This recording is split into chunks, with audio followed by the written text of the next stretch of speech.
and gentlemen, and welcome to the introductory episode of Cynic Clinic.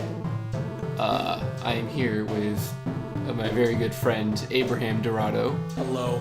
That is Abraham. That is me. In case you couldn't figure that out. So quick rundown of the format of this. I needed something a little quicker to run through the editing bay, so just needed something unscripted. And you know what? Abraham here. What's more scripted than talking into a mic about bullshit one of us hates? I mean, really, like, you're just so easy to bounce shit off of because you're not just like a yes man with everything I say. You like violently disagree with me. Is that a compliment or a diss? I mean, in this case, it's a compliment because like it's gonna help with the format. I'm 50-50 on it. Sometimes I get accused of being a yes man, and the other time I'm accused of being a cynical asshole that doesn't like anything.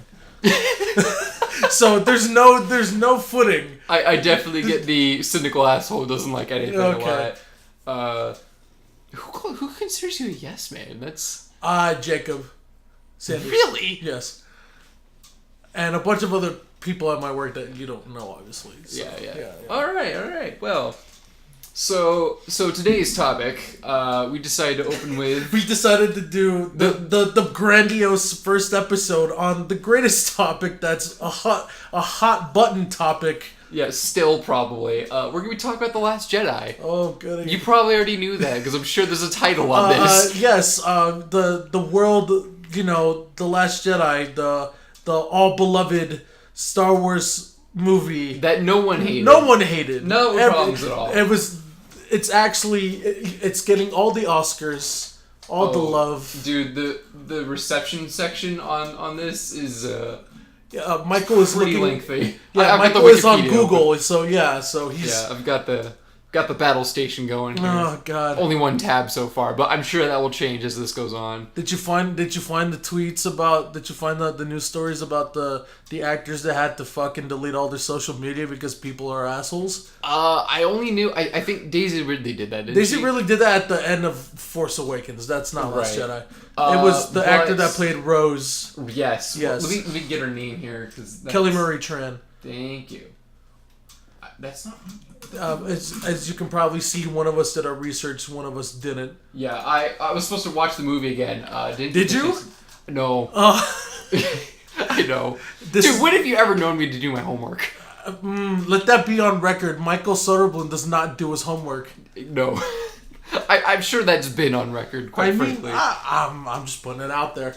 Yeah. Okay, so I went ahead and opened up her Wikipedia page, just because I'm sure we'll come to that. Yeah, that's an important point here. Oh god, yeah. Okay, so where do we start with this? So let's start with kind of like a prelude basis to it. Like, Force Awakens comes out, and to everyone's excitement, kind of composure, because it could either be a hit or a miss, because we haven't seen a legit Star Wars movie in like what? Before Force Awakens. Yeah. Well, in a while. I believe 2005. Yes, and so it comes out and it's mostly positively received. We're talking about Force Awakens. Force Awakens, just to start off. Oh yeah, I love Force Awakens. Force Awakens, and then of course people had their issues with it, like it's a rehash of it New was Hope. Very much New Hope, but I think they even admitted that though. Yeah, like, we had to have the cantina scene. People will be asking where's the cantina scene. Exactly. So they had their issues with it. Mostly it's positively received, and people were chomping at the bit for a sequel. And so when Last Jedi finally gets teased, the fucking hype machine goes through the roof. And the train starts chugging again. Yeah. The teasers come out, the posters comes out, all the news comes out. I will say, as will become quickly apparent with my problems with the movie, poster's not bad. No. It's a nice poster. The poster is fucking amazing. Dude, give me a Star Wars poster and tell me it's a bad one. Even the prequel trilogies had good posters. Look, like, honestly, like, Phantom Menace has a great poster. Oh, dude, that's an amazing poster. Going along with everything I believe Attack of the Clones is the worst Star Wars movie. Ditto. By far. We can get into that another day, but I have so many problems with that movie. Yeah, so but I don't even like the poster that much. It's like, it's okay. Yeah, It's a Star Wars poster. It should be great. I mean, what the Last Jedi poster? No. Clone Wars. Clone Wars. Oh, this is not that. Oh, I think the animated movie or the TV show? No, sorry, not Clone. Attack of the Clones. Attack of the Clones. I was like, Clone Wars doesn't count. Okay. Oh, you're about to get a bunch of comments. Not the show, the movie. There was just 3 episodes of the show, and it wasn't even that good. Hang on, let me pull up the Attack of the Clones poster. Yeah. I need to get a setup here where you can like see what I'm looking at. Yeah. It's the one where he's like holding Padme, and it's got like Jango Fett in the front. It's that one. Here, let me see if that one. I like the artwork. I like the artwork on that one. But I mean, it's better than the one. Menace. It's better than the one it did. It's better than the one that This one's really good. That one's the Darth Maul in the background. Exactly, it's amazing. It's fitting with the theme. No, I like the light on it. The one Star Wars, the Attack of the Clones poster, I really have a problem with is the one of just Anakin and Padme looking away from each other. This is the worst one. Yeah, the 3D one. Yeah, that one's terrible. It's just clips. Yeah. Like pasted together. Like this is like Babby's first Photoshop.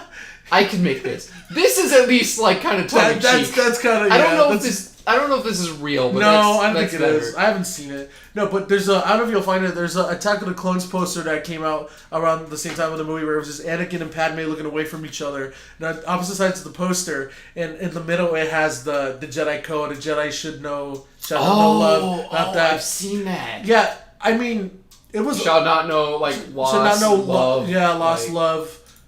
Love was like the last one. This one, the DVD it's cover. It's a DVD cover. All the DVD cover is kind of bad. Yeah, like doesn't matter what they are. Is it on this one? No, it's for Attack of the Clones.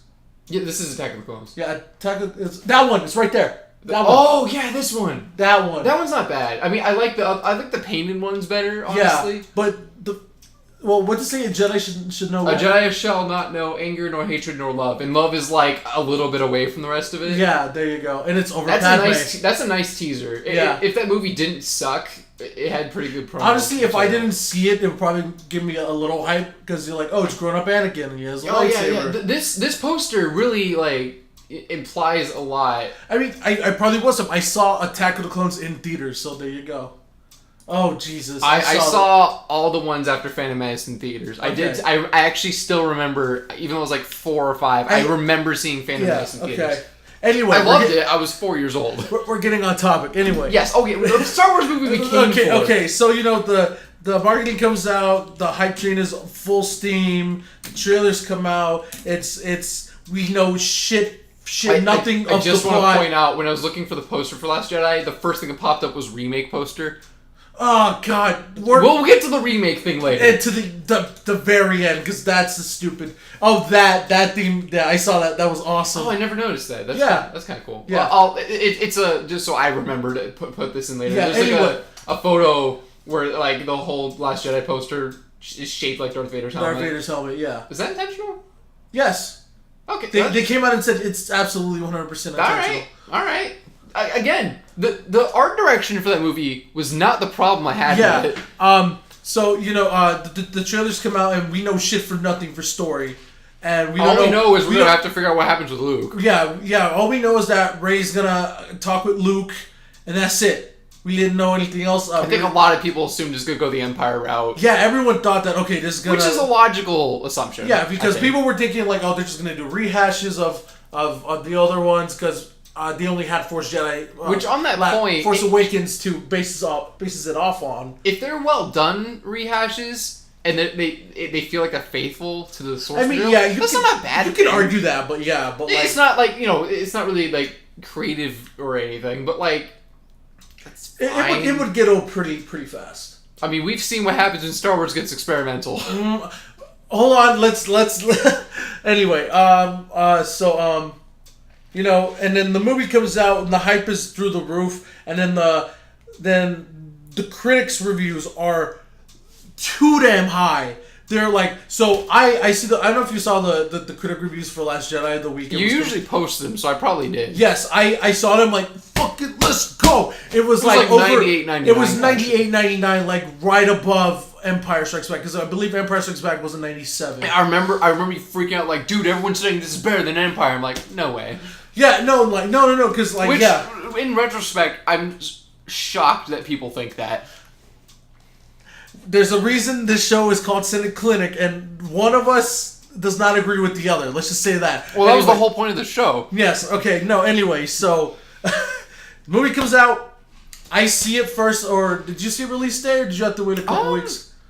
I think yes, you waited a couple weeks. I think I saw it a couple weeks after. Okay. Because I knew going in that people had problems with the movie, but I was trying to stay positive. I actually went in hoping it would be good and expecting it to be good. Because usually expectations will temper your view. I went in seeing the reviews, seeing both trailers that were released, and most of the marketing. And I went in day one, release date Thursday, 8 o'clock, with a friend. We went in there, saw the movie, and the movie ended. And on first viewing, I loved it. I 100% loved it. And I didn't talk to anyone else after that about, because I was pretty much the first one in my friends group that saw it. Right. And then I go on, and then I go to bed, and the next couple of days on Twitter, I see, people are seeing the movie, and then I'm seeing this trend. You're seeing the reaction. The reactions, and people are like, oh, let's see, people think of last shit. Oh, no. What? And then I'm seeing... I'm sure you had the feeling of, did they see the same movie? Did we see the same movie? And then Dude, I feel that too. I saw the credits, I saw the real quick, the Rotten Tomatoes. Just real quick, I'm sorry to cut you off there. No, go. Dude, I know I was saying I was worried the audio's be quiet. We're peaking the audio. The minute we get going, we get too loud. Yeah, but whatever, it's fine. I'll fix it in post. That's gonna be the golden line for this series. We'll fix it in post. Oh, totally. Anyway. And then I don't. No, you don't. We just. We both know it's gonna be an hour of audio. I'm not gonna be able to go through all of that. We promise nothing and deliver less. So. That's the golden line. There you promise go. Nothing, deliver less. Exactly. So I've seen the reception. I've seen the Rotten Tomatoes score. The user one at fucking 56. 59. I'm like, what the hell is happening? And so I'm like, that's never a good sign. When you see the critic reviews are it's a gold and mine. I got worried. Yeah, the critics reviews are glowing, and then the user reviews are just tanked. Fuck this movie. And so never I'm good like, when that happens. Yeah, and then I'm like, exactly what I said. Did we see the same movie? And I'm like, and because of that, I thought that I was like, oh no, and I thought I wanted to broaden my horizon, so I was notorious for this. I went to go see The Last Jedi. I want to say a few more times. Give us the number. Okay, fine. Your reputation, anyone who's watching this is going to know us anyways. Your reputation's already known. So I was notorious in our friend group because I wanted to, I didn't want the effect to be like, I didn't see The Last Jedi and saying that I love The Last Jedi because I saw it with rose-colored glasses, right? Mm. So I saw it a second time, and then I'm like, no, I still like it. I still had the same feeling. No, it is the children who are wrong. It is the children that are, exactly. And so no, and then I'm like, I'm fucking digging this movie. I'm really digging it. And I said again and again and again. Any chance? Hold on. Any chance? By the time I saw it, you told me you adored it. I adored it. Yeah. This movie is in my top 3 Star Wars movies. Top 2, I should say. Okay. Michael just gave me a look. Let's just say it's in my top 2 as well. Just Not the same list. The same top 2. Not the same list. It's on the same list as Attack of the Clones, if that helps you. Oh boy. Anyway, so by the end of its run in theaters, I ended up watching. There's probably people that are listening to this. Oh, I watched this more times than you, but whatever. This is my viewing record for a Star Wars movie. I saw The Last Jedi at least 11 times in theaters. Just for reference, how many times have you seen Infinity War? I've seen Infinity... You're up to like 20, right? I've seen Oh, dude, do you want to know the number? Yes. I've seen Infinity War about 19 times. Almost 20, okay. How many times did that one guy see it? Like 56 or something? He watched it like every other day. He's almost to 100, I believe. Oh, he's still doing it? He's still doing it. Fuck me, dude. He got invited to the premiere of Avengers 4. Russo brothers saw that. Yeah, that's right. That's right. Anyway, so I saw Last Jedi 11 times, and and people thought I was a maniac. Michael thought I was a maniac. I only saw it once. I did not buy the DVD, and I was supposed to watch it again, which would have been my second time, and I didn't. No. I was too busy playing Almost Fortnite. as if he was actively trying to... No, I was literally too... Dude, I just finally got the stage 4 piece of Drift. The one with the coat. Yeah. So I was busy doing that. So Michael was playing Fortnite when he knew it was his idea to do this show. And I did some research. He did none of it. I offered to watch it again too, and I didn't. So I just really didn't want to. So basically, my whole opinion of the movie in a nutshell, I adore this movie. I think the problem that people had is that Star Wars got, like Michael said, it got experimental, and I love that. I love the fact that we didn't get another rehash. I love the fact that it took chances. Well, I was also saying, like, the prequels were experimental. I mean, it was political intrigue. It wasn't Space Wars. Yeah, but no, but like when I say experimental, I meant like they took the Star Wars formula that they have, and they said no. Well, that's actually one of my criticisms of it is it felt like they were trying too hard to subvert your expectation. I disagree with that. But if it was just like once or twice, it'd be whatever. But it like kept happening, like you know, you see Luke holding the lightsaber, he throws it in the fucking ocean. I love that. That is one of my favorite scenes in the fucking movie, especially when I feel like he wouldn't do that. Like he would just give it back or something, or just drop it on the because when I saw it, I'm like, he just threw the lightsaber, and I'm like, that goes to show you when Luke throws the lightsaber, I was like, oh, he's been through some shit. I see it. It's supposed to be like a outright rejection, right? Like, yeah, I am not. Like I'm not doing this. This isn't me anymore. There's no reason. I'm alone. I'm secluded.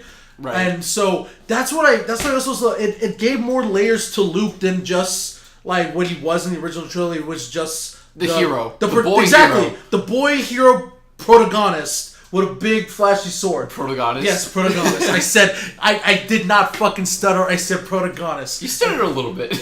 Man, fuck you. Anyway, so I love the fact that it gave him more character development. It made him more of an actual human, and like instead of we just said just the boy chosen one hero. And they actually played with that. It made him very bitter and sarcastic. I love that because like, and basically.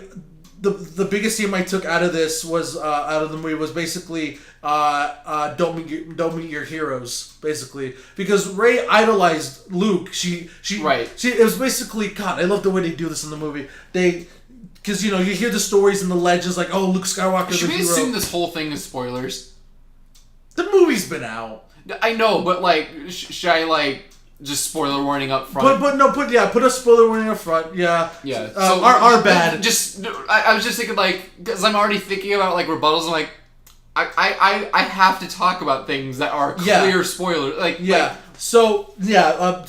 put spoiler either in the title. So just assume the whole episode is spoilers. Spoilers. It is uncensored. We can't talk about this movie without spoilers. Honestly, we exactly. This is supposed to be an uncensored discussion with no script. We can't. Exactly. We can't. So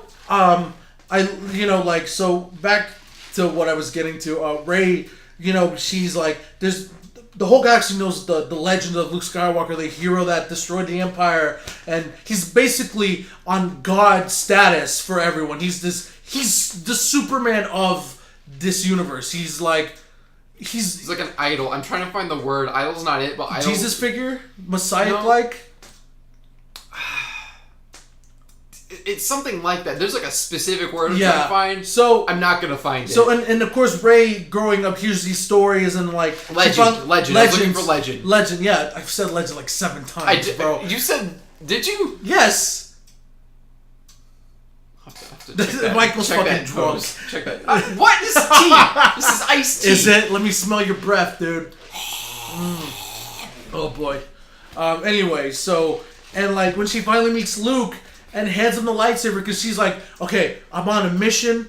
He's gonna teach me the ways of the Force. He's in the Force, and he's gonna come back, and we're gonna help the Resistance, and we're overthrow the First Order. She has this precognition of what's going to go down. She hands him the lightsaber. He takes it, and she's like, let's go. And no, chugs it almost over the cliff. I thought it did go off the cliff. It didn't. It went again, it was on the edge. Okay, again, obviously I haven't seen it. Yeah, you haven't seen it. Oh, I'm good. Okay, so I think I remember it well enough to remember important plot beats, but not specific details. If you forget some stuff, I'll help you fill in the gaps. I figured that's exactly like the minute I realized I'd watch it, I was like, it's fine. Abraham seen it. Like, I've seen it 11 times. Abraham's seen it enough for the both of us. You'll be fine. Yeah. Anyway, and like I love that like he's more grizzled, he's more sarcastic, he's tired. He's a tired old man. I actually don't have a problem with him being like tired old man. That feels appropriate. Yeah. And so like and you get more into that storyline of Luke and Rey, and like Rey's like, listen, I have the same thing you do, and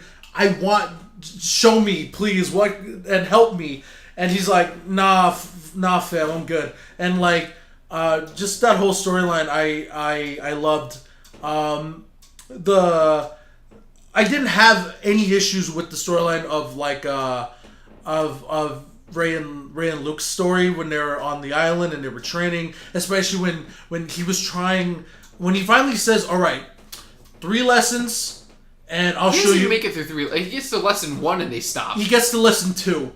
Was it 2? Yes. Okay. But my point being, they still stopped short. Yeah, they stopped because, Rey, the whole thing with Rey and Kylo happened. I thought it was the whole thing, because it wasn't that. Wasn't it, because she, like reached out to the dark side or something, that shit in the cave underneath? No. I thought it was something with that. No. That spooked him at first, because, like...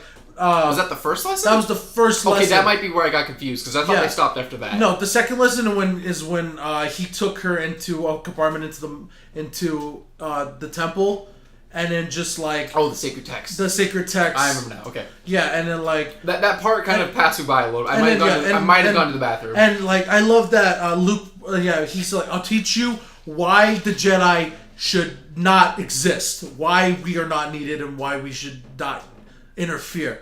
And basically, and Rey is like, fine, I'll take it, whatever. And so goes through the lessons, and then I love the fact that they there's a moment in the second lesson where he talks like about the whole being a legend, about like you're Luke Skywalker, you've done all this stuff, and like, and it's they show the rebellion symbol and the Jedi symbol and everything, and like what they mean or what they really mean.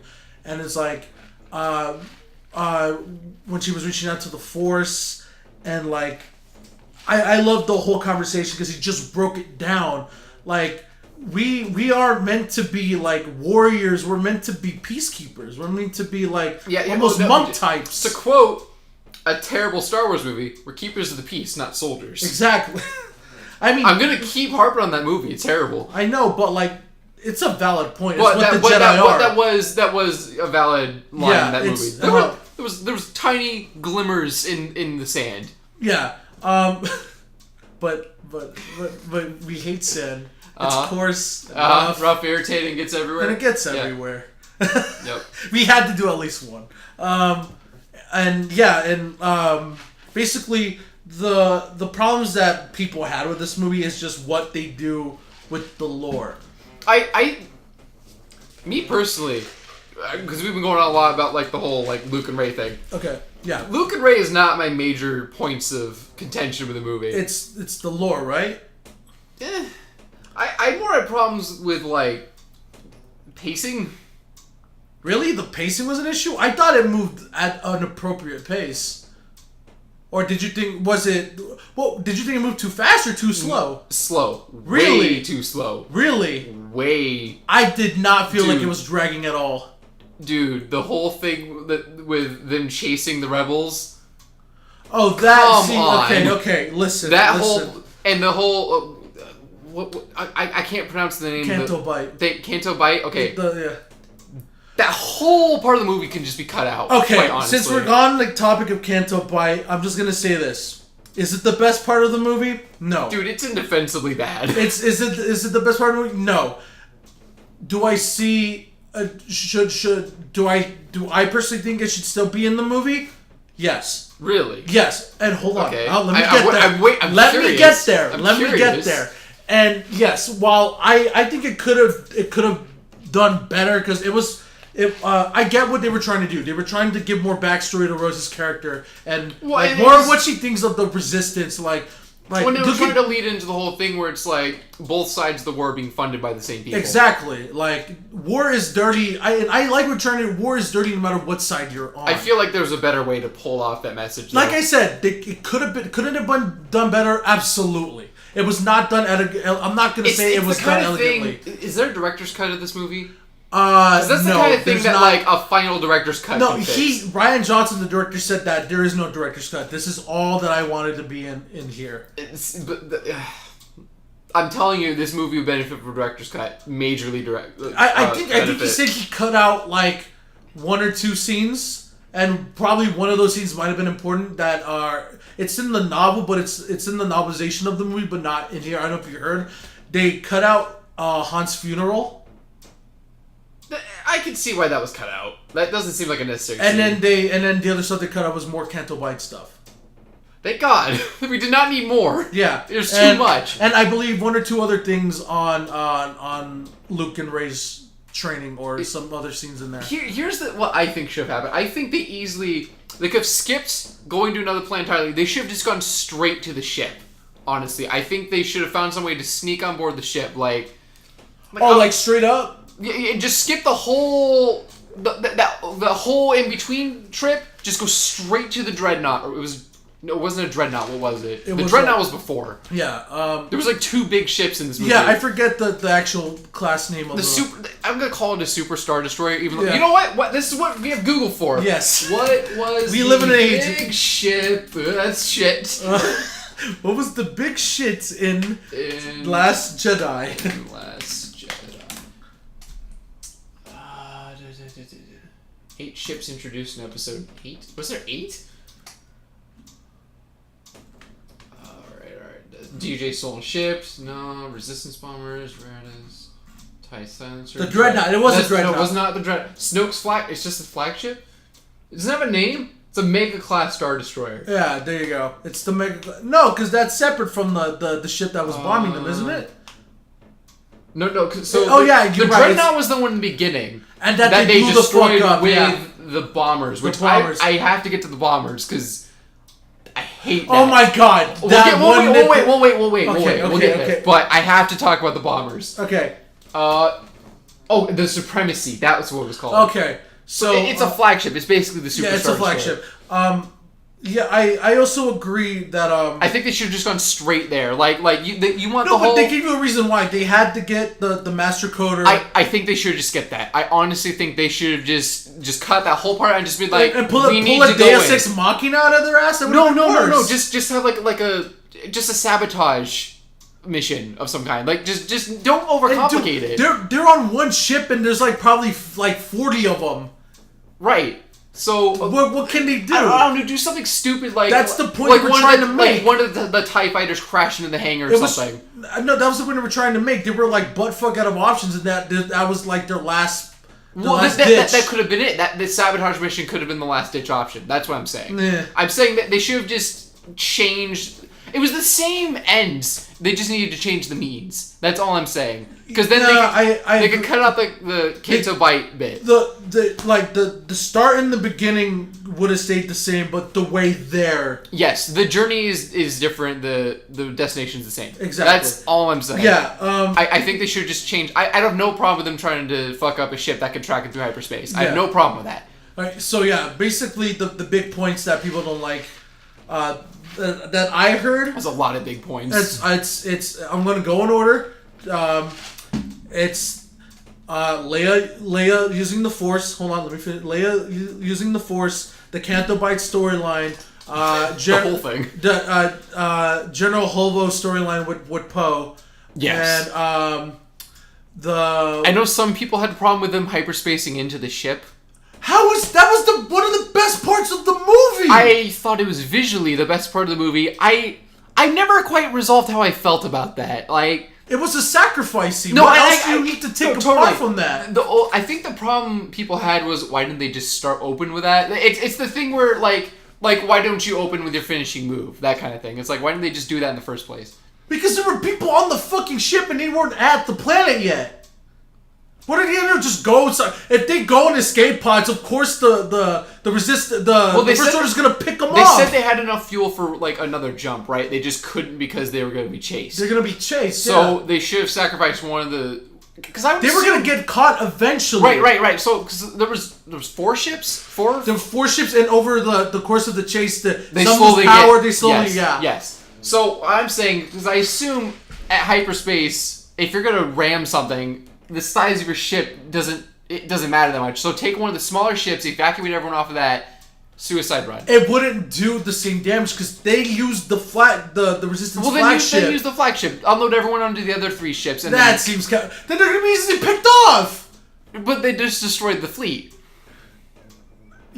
No, that makes no goddamn sense. I'm just saying they should have opened with that. We're here to nitpick the movie, not make a fan fiction. You can do that on your off time. No, it was something in the movie. I'm just saying they should have done sooner. I've never heard that issue from anyone. I think you're the only one. Hold on. You're the only one I heard this from.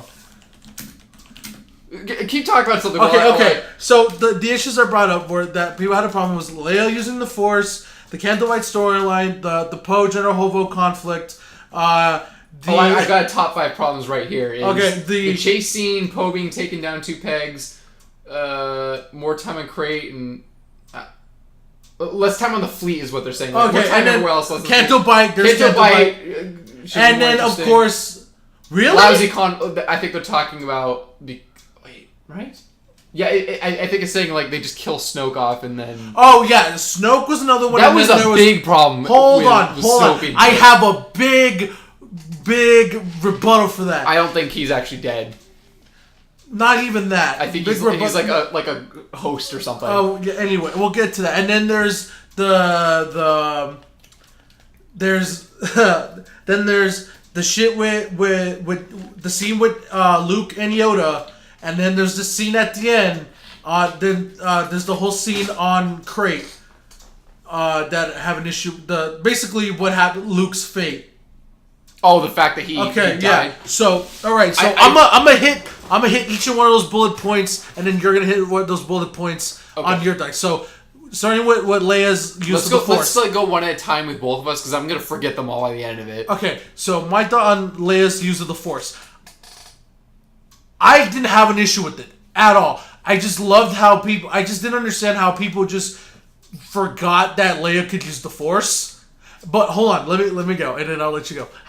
Some people just straight up forgot that Leia was Force sensitive. And I didn't. She heard Luke talk to her exactly in Empire. Yeah, that's not the problem I have. Yeah, I'll get there. I'm talking about like ever since Empire, we haven't seen Leia. I can see where people forgot. Well, it's years later. You would think she'd be able to do something. Yeah, but then anyway, so the way she used the Force, the fact that she didn't use the Force is not my issue.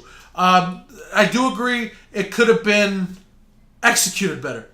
Like the floating Superman in space. Yeah, she could have just she was obviously dead before that. Yeah, she could have. She could have used the wreckage around her, but I did not have a problem with her using the Force. That was not my issue. Yes. It could have been. It was just how they did it. Yes. Okay. No, I'm with you on that. And I thought. Well, I do want to say, and I don't think this is necessarily their fault, because the obvious elephant in the room with that was Carrie Fisher is dead, right? She was dead before the movie was released. So a lot of people thought... No, the movie... Episode 8 was wrapped. Right. And then she died. No, and that's the problem, is I think people don't realize, they didn't intend for her to be dead when they shot that scene. So it kind of just came across awkward, because everyone was like, oh, this is how they're going to kill... Oh...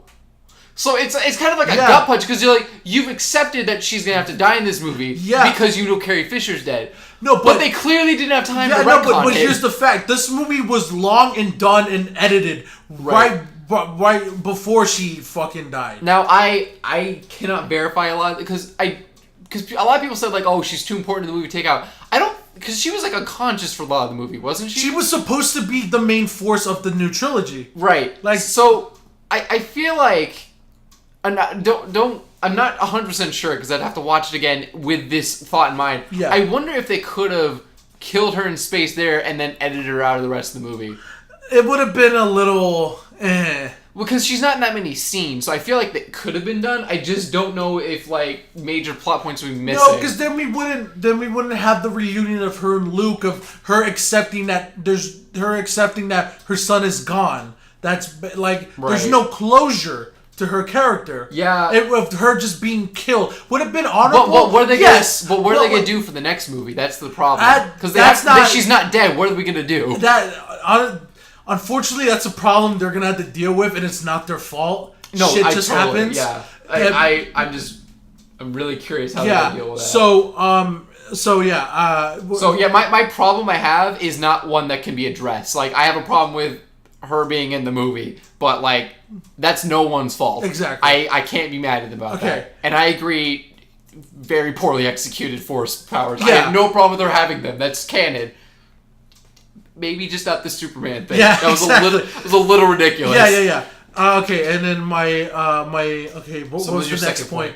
It was the fuck it, Canto Bite. Yeah, we might as well address that. Okay, yeah, because I started talking about it. Okay, so like I said, could have been executed better. Absolutely. Do I still agree it should have been in the movie? Yes, I think it should still been in there because they were trying to get past the point of like, war's dirty. Even Benicio del Toro's character DJ even said like, dude, like everyone's in on this. Everyone's in on this. People, if there's a way to make money, we'll do it. And so like, just the whole part. I know I get what they were trying to do. And all the way to lead up to the final confrontation on Crate and the setup of Rose's character. The only thing that kind of caught me for a loop and everyone else is caught for a loop was the pushed romance of Finn and Rose. Yeah. Because I don't know if you saw, because when Rose kissed Finn, even Finn had a look of like, what? Yeah. Where did this come from? Well, wait, we should address the sacrifice scene. That'll be another point. Yeah, I'm getting there. We'll tag that on later. I'll tackle that with Crate. Could Canto Bite been handled a little bit better? Yes. Do I still think it should have been there? Yes, but that's my opinion. Michael, go. I feel like I kind of already addressed this. Like, I don't have a problem with the war is dirty aspect. I just feel like that could have been put somewhere else. I feel like there was a lot of parts, like I was talking about the pacing. There's too much. There's a lot of parts of this movie that just like didn't need to be there and should have had more thriller, less filler. I think is the phrase. Because like I was reading off the list. Like there needed to be way less of the chase scene. That was such a unimportant. I mean, like obviously it was a major plot point, but we got the point. They're being chased. We don't need to keep seeing the progress of it. It's the world's slowest fucking space chase. I actually didn't mind because I liked the fact of the didn't feel like the intense sense of dread, like coming in because like they're losing people by the minute. I get that. Life support is feeling like they're sinking. They're in water and they're sinking. Yeah, no, and I get that, but like I just didn't feel tension. Like you watch the Titanic. And yes, obviously it's slow, but there's things happening while they're sinking. Yeah. So there's just this constant, and then like as the movie progresses, the water starts rising, so that becomes a greater threat depending on where they're on the boat. So like, you feel it in the movie Titanic. I don't feel it here because it's just. So you just I just don't care. You should have. So you think there should have been more stuff in between the chase? I think they should have been just other things going on, like. Maybe the fleet need to be bigger, and they're just being like hunted down in groups. That would have been interesting. If they were like hiding in, okay. Oh no, I got it. All right. What if they were hiding in like an ion storm or some other Star Trek bullshit, and they're being hunted because like they're outnumbered and they're split up? That would be tense because you don't know when they're gonna appear. Instead of just they're constantly barely out of range. But that's even more because they're there, they're coming. It's just a matter of time. But I think if it was like an ion storm where like no one can see each other, it's just fucking. It's like a game of Battleship. You have a blank board. You don't know where anyone is. Okay. That would be fucking tense. That would be scary. And then you just see like warships come out of the fog. And you're like, we're the only ship, and those are three fucking Star Destroyers. No, I think I like the situation of like. We're already in the volcano and it's slowly filling out with magma and the floor's getting... I think it should have been hiding, not running, because the running just didn't feel believable. Because hiding would have been even... In my opinion, hiding would have been even more boring because there's no... It's just them try not No, to but be caught. it would have been more of a game of cat and mouse. You could do more things during that, whereas just running, it's just constantly watching these two pieces move. I don't whereas agree this with is that. like a maze of... I can see how you could do more with that, but like how you would show that would be kind of... I think I would get a lot boringer than the fucking chase, honestly. Have you watched Star Trek? Yes, I've watched Star Trek. Well, how much? Because I watched a shit ton. The original series, I've seen all the original series once. I've seen bits of new Generation. I've watched Deep Space Nine a lot. Oh, that's a good one. Well, because like I feel like that's like a bit of staples, like hiding in an ion storm or something. Yeah, but for Star Trek. Yes. Okay. Not Star Wars. Okay. Anyway, were you done with the Canto Bite or? Oh, and I was just gonna go back to the point of I think they should have just completely skipped straight to sabotaging the ship. Okay. Oh, and on that point, because obviously they get caught, right? Mm-hmm. There was apparently you may have seen it. There was a deleted scene with the fuck is Chrome Dome's name? Chrome Dome. The stormtrooper with the Phasma. Phasma, thank you. Okay. Because, like... The fight of her and Finn? They keep wasting Phasma. They did the same shit with Jango Fett and Boba Fett. They keep wasting them. So, I agree that Phasma could have used more screen time, and the conflict with her and... I like the fact that her and Finn had a conflict. Right. And I thought... I would love for them to...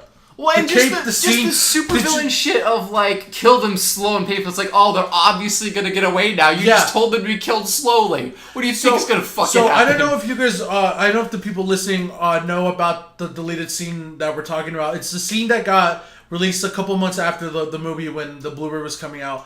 It was an alternate take of the final confrontation of Finn and Phasma. I'm pretty sure it's on YouTube. It's...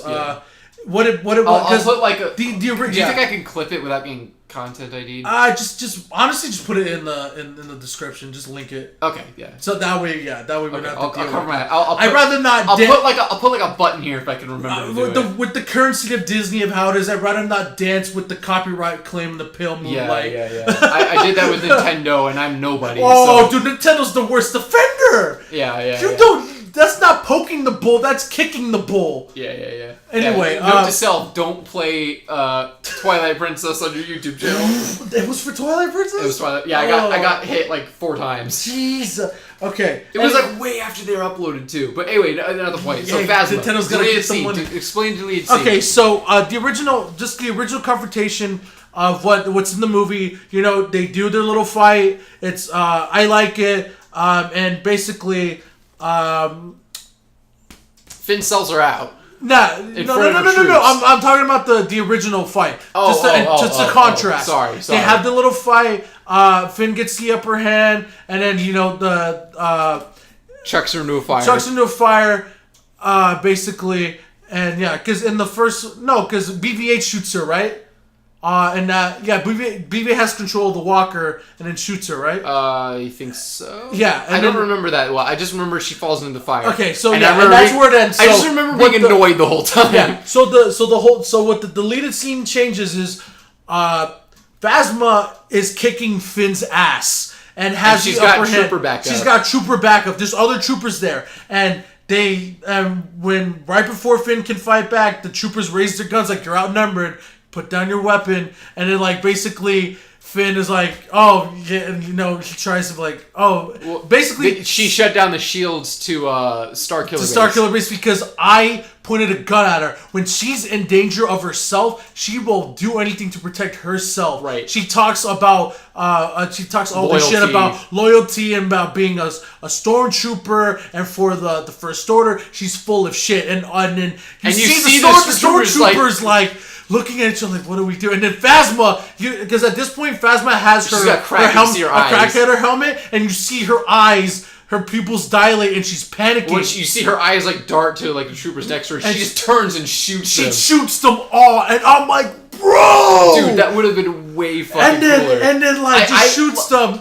I feel like they shouldn't have made such a point of making her a powerful female character because Because That's being like a scared little bitch would have been a way more interesting character. Exactly. Honestly, it would have. I would have been way into that scene. Her being an actual like a coward. A coward. When her ass is on the line, she will. Think about this. She's wearing the only laser-proof armor. Exactly. and basically, I wish she would have kept that scene because it does.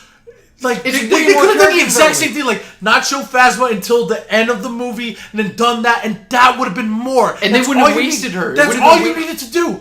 Even if you were planning to bring her back for episode 9, that's what... Have her shoot her way out of there, get a fucking TIE fighter and bolt, and then bring her back in the next movie. Bring her back. That would have been fucking awesome. And then that would have been a great... that would set up at the end of the conflict for fucking... For Finn and her, like... Oh, like, she doesn't care about the First Order anymore. She's just focused on taking Finn she comes back, out. she's like a bounty hunter. Like, you see her in her armor, it's all, like, decked out, like, covered in spikes exactly. and shit. That would've been awesome!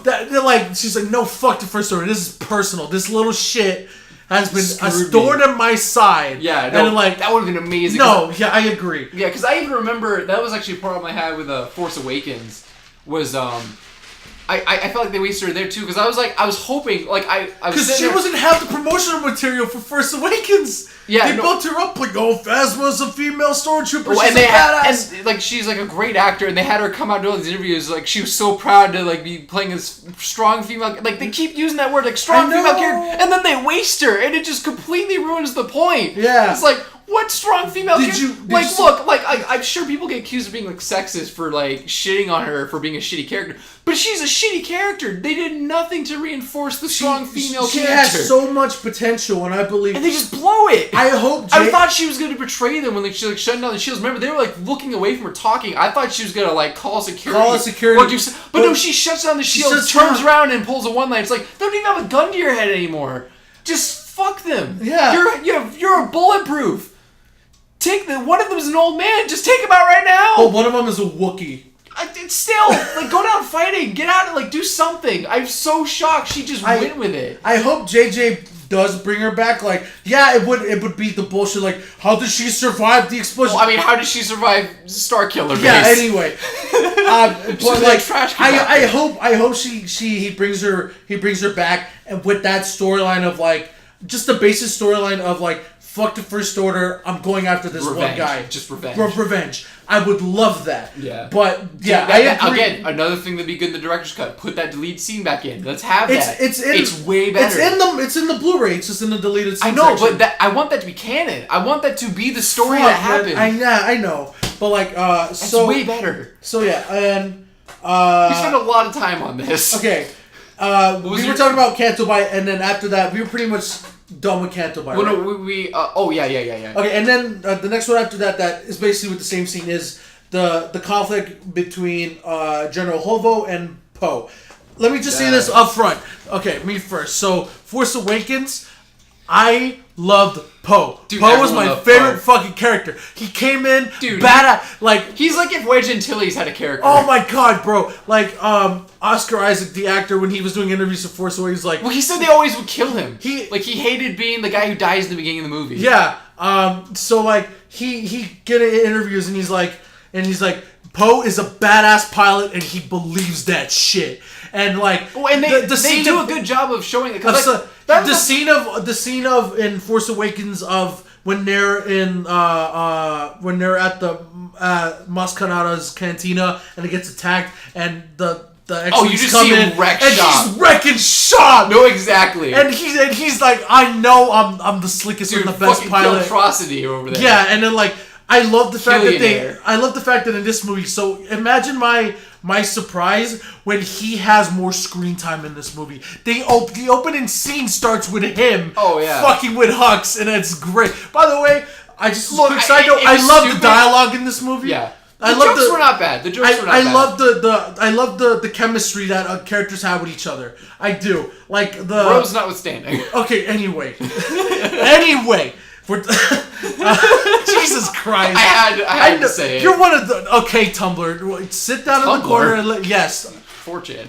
4chan's the one that hates her, I'm pretty sure. Oh, God. I'm pretty sure 4chan set the fucking trolls after. Anyway. I'm sure. Anyway, so... imagine my surprise when Poe gets more screen time and he's killing it, and he's like, I'm so happy he's getting more play, and like I guess at the scene I just want to say the beginning. I know you have some issues with the bombers, but the beginning space fight is fucking awesome. I love it. Bombers notwithstanding. Yeah. Okay, fuck it. Let's address it. Let's address it now. Anyway, let me go. No, okay. I have one thing to say. Where are the fucking Y-Wings? Those things are not that slow. Where are the Y-Wings? I think they might have gotten destroyed because remember their base of operations got destroyed. They could build more. They have. What's all the X-Wings coming?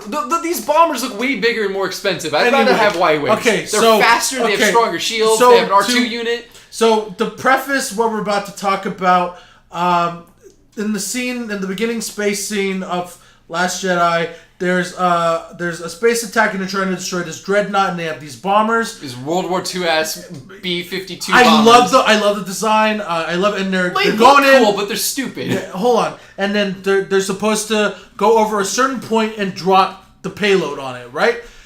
And I thought it was cool. They look like medical frigates. That's why I thought they were in the promotion picture. I thought they were like stubby medical frigates. Yeah, and so basically, that's the basis of the scene, and it happened, and I had no issue with it. It's not later that I learned from Michael that some people, and also on Twitter, that some people here. It's the number one scene. That some people were it just is the chase scene. Well, I know, but it shows the bombers. Yeah, but I'm sure it's in there. So people had an issue with the whole scientific bullshit of I'm gonna let Michael take this. Go. Well, basically, so in the Star Wars lore, since the first Star Wars movie, they already had bombers. They're the same size as the X-Wing fighters, maybe a little they're longer, I guess. Mm-hmm. They're probably the same volume-wise, but they're a bit slower. Obviously, they're the slowest fighter class. Yeah.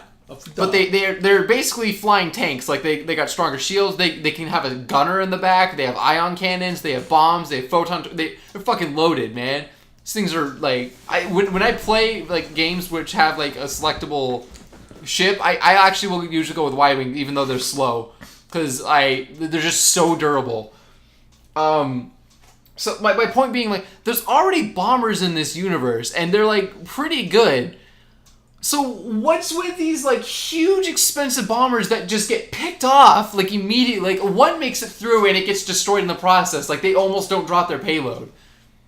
And look, I get only one bomber needed to destroy the ship, but why not just have way more Y-Wings? It might take more ships to do it, but they're not gonna get picked off so quickly. They all they need is fighter escort, flying in a wing like a squadron, and then boom, there you go. That was the problem I had. They should have used Y-Wings or some modern version of it. I thought you were going to touch upon the issue that other people had that shouldn't have worked at all. Bombs falling in space. Gravity, yeah. Oh, I thought that's what you were going to touch on. No, that was stupid too. I more just had a problem with the ship itself. Okay, yeah, because I thought that's what you were going to say, and my clapback was, we're talking about a movie about space wizards with swords. Well, and it is based on World War II aerial combat. Exactly. So I don't have a problem with the design. It just doesn't make sense because they already have something. If they always had these, that's different. Honestly, I believe that Y-Wings themselves would not be enough to take down a Dreadnought class. Hold on, let me get that. A lot of them. I believe that they needed these beefier, more probably with more powerful payloads. They definitely have more powerful payloads. I'm just saying that I feel like maybe 3 or 4 of them would equal the payload of one of these. And if you have a shit ton of them in squadrons, even if they get picked off, they can keep hammering home those bombs because they'll just keep coming in for passes. These come in once and then they're done. They don't move quickly. They're just sitting ducks, and especially when the fighter support's gone, they just get picked off one after one after one. I think they knew that because it adds to the point of why Leia was pissed off with Poe. You made the wrong call. Half of our bombers, all of our bombers, all of them are gone. That was it. What the hell? So I think they did it intentionally because it helped with the storyline. I think they still could have done that with the Y-Wings. You could have shown them being overwhelmed by TIE fighters. No, because a Y-Wing is just another. It's another. No, if you lose all of them.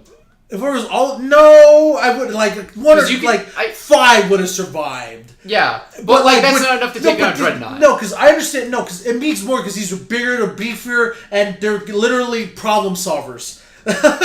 One of them is a problem solver. But they create a problem. They're too slow. That was the problem. Is they should have had the Y-wings. So I get that. That's why they use them. I get that it would give them the advantage, and then the plot wouldn't happen the way it did. But that's not my problem to deal with. That's the writer's problem to deal with. Exactly. There's already bombers to deal with. Don't invent new ones that are worse to create a prop problem.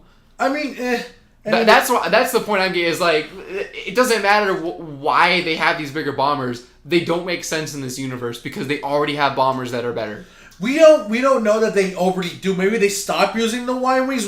I haven't read using Y-wings since the Clone Wars. Dude, I don't know. Well, dude, I haven't read Why any do they still of have X-wings? They still have A-wings. I haven't read any of the novelizations or anything. Yeah, they still have A-wings. They have A-wings still. They have TIE fighters. Like everything's still here. So where the fuck are the Y-wings? I don't know, man. At this point, you have an issue with the writer, not the movie.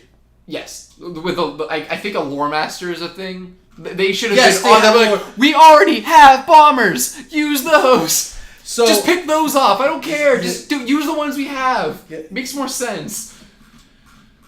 You done? I know that's like a stupid nitpicky point, but like the minute I saw that they were bombers, I was like, what the fuck? You know who so stupid. You know who you just sounded like right now? You sounded just like the people back when Force Awakens came out, bitching about Kylo's lightsaber. People were pissed about that? Yeah. Why? The guard. It makes sense. Yeah. We knew that, but the people talking about because it wasn't in the other movies. Yup.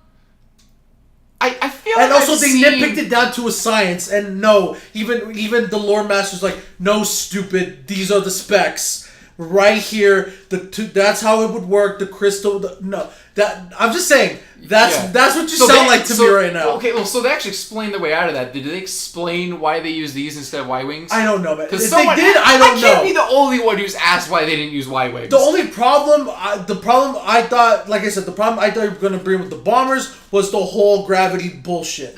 I mean, that's the only thing people are talking about. At least in the video games, the Y-wings do that honestly, too. They drop like gravity. Honestly, this problem might just be you. I would not have a problem if the bombs were like magnetic or something.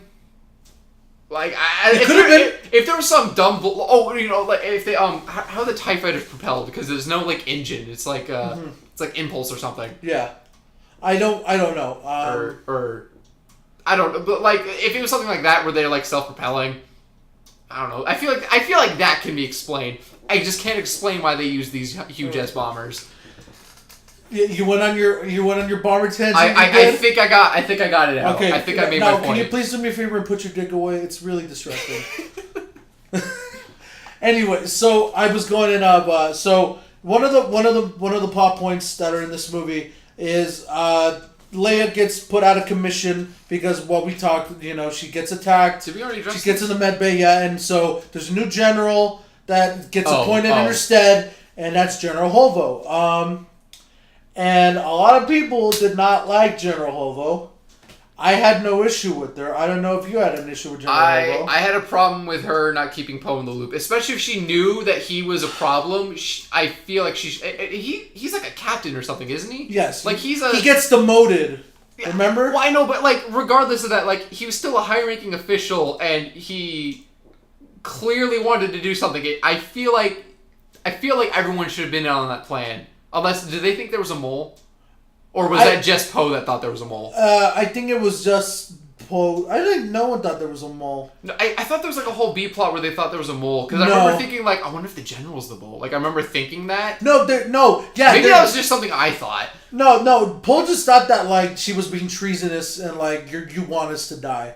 Okay. Just that, like... Okay. I for some reason I thought there was some whole like B plot of there's a mole on the ship. No. Poe just thought she didn't know what she was doing. I remember. I think it came up because they were trying to figure out how they were tracking through hyperspace.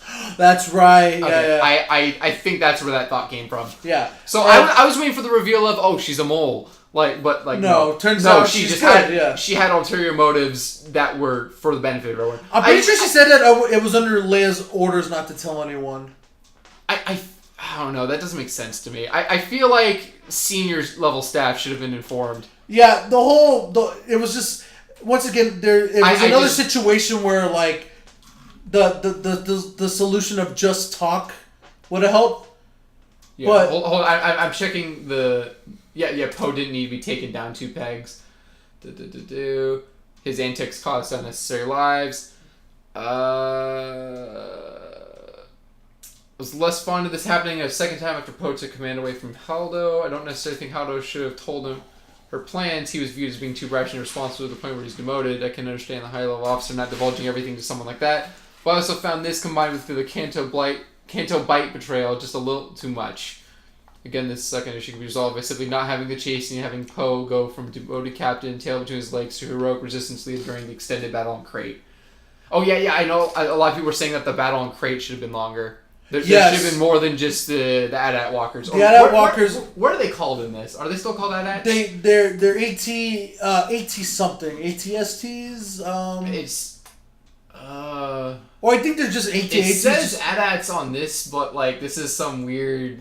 I think they're still AT-ATs, they're just, like, designed differently. They're basically AT-ATs. Yeah. But, like, I agree. I feel like that battle could have been longer. So with the whole thing with Poe and Holdo, yes, I do believe the solution of just talk would have been. But once again, Holdo had her. He's like, oh, he's kind of unruly. He's been demoted. I'm not gonna trust someone with that kind of info. Yeah, I get that. But yeah, I get that. But yeah, once again, it could have been executed a lot better. I feel like there's a solution there, even if I'm not seeing it. But yeah, and then there's the scene that once again another lore thing of the scene of Luke and Yoda. And where Yoda summons lightning? Yeah, I had no problem with that, actually. Me neither. Okay, so we're in agreement on this. Yeah, no, you had no issue with Yoda. that scene. It's fucking Yoda. Yeah, no, because people were like, why didn't? It's again, it's your thing about why not just use the trope card if Force Ghosts are this powerful? Why not just? It's Yoda.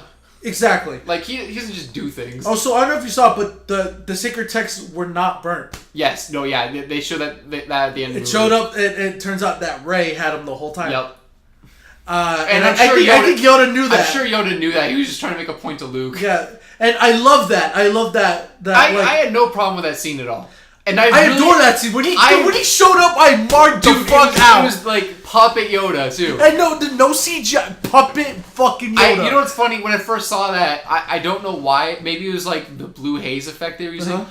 I thought they were doing a CG version of puppet Yoda. Like they were trying to make a CG puppet. No, it was legit. It was legit puppet Yoda. Was it the same puppet or was it a new version? I would not know. Because I imagine the old puppet, the original one's like stiff. It doesn't move. Stiff and like got rot. No.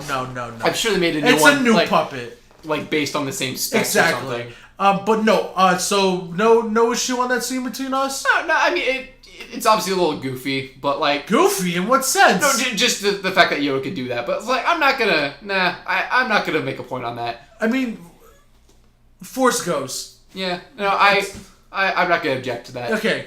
So, of all the problems I have with this movie, I'm not gonna harp on something that really... Because a lot of people have issues with that. But like, honestly, it didn't do anything. That was the thing. It's like, a lot of these other plot points I have, they affected the plot. This nothing happened. It was inconsequential. It was just fun. It's just Beard Necks being angry. Yeah, no, I don't... Let's move on. I got nothing to say about it, really. And then, alright, and then there's... Alright, and then there's the scene...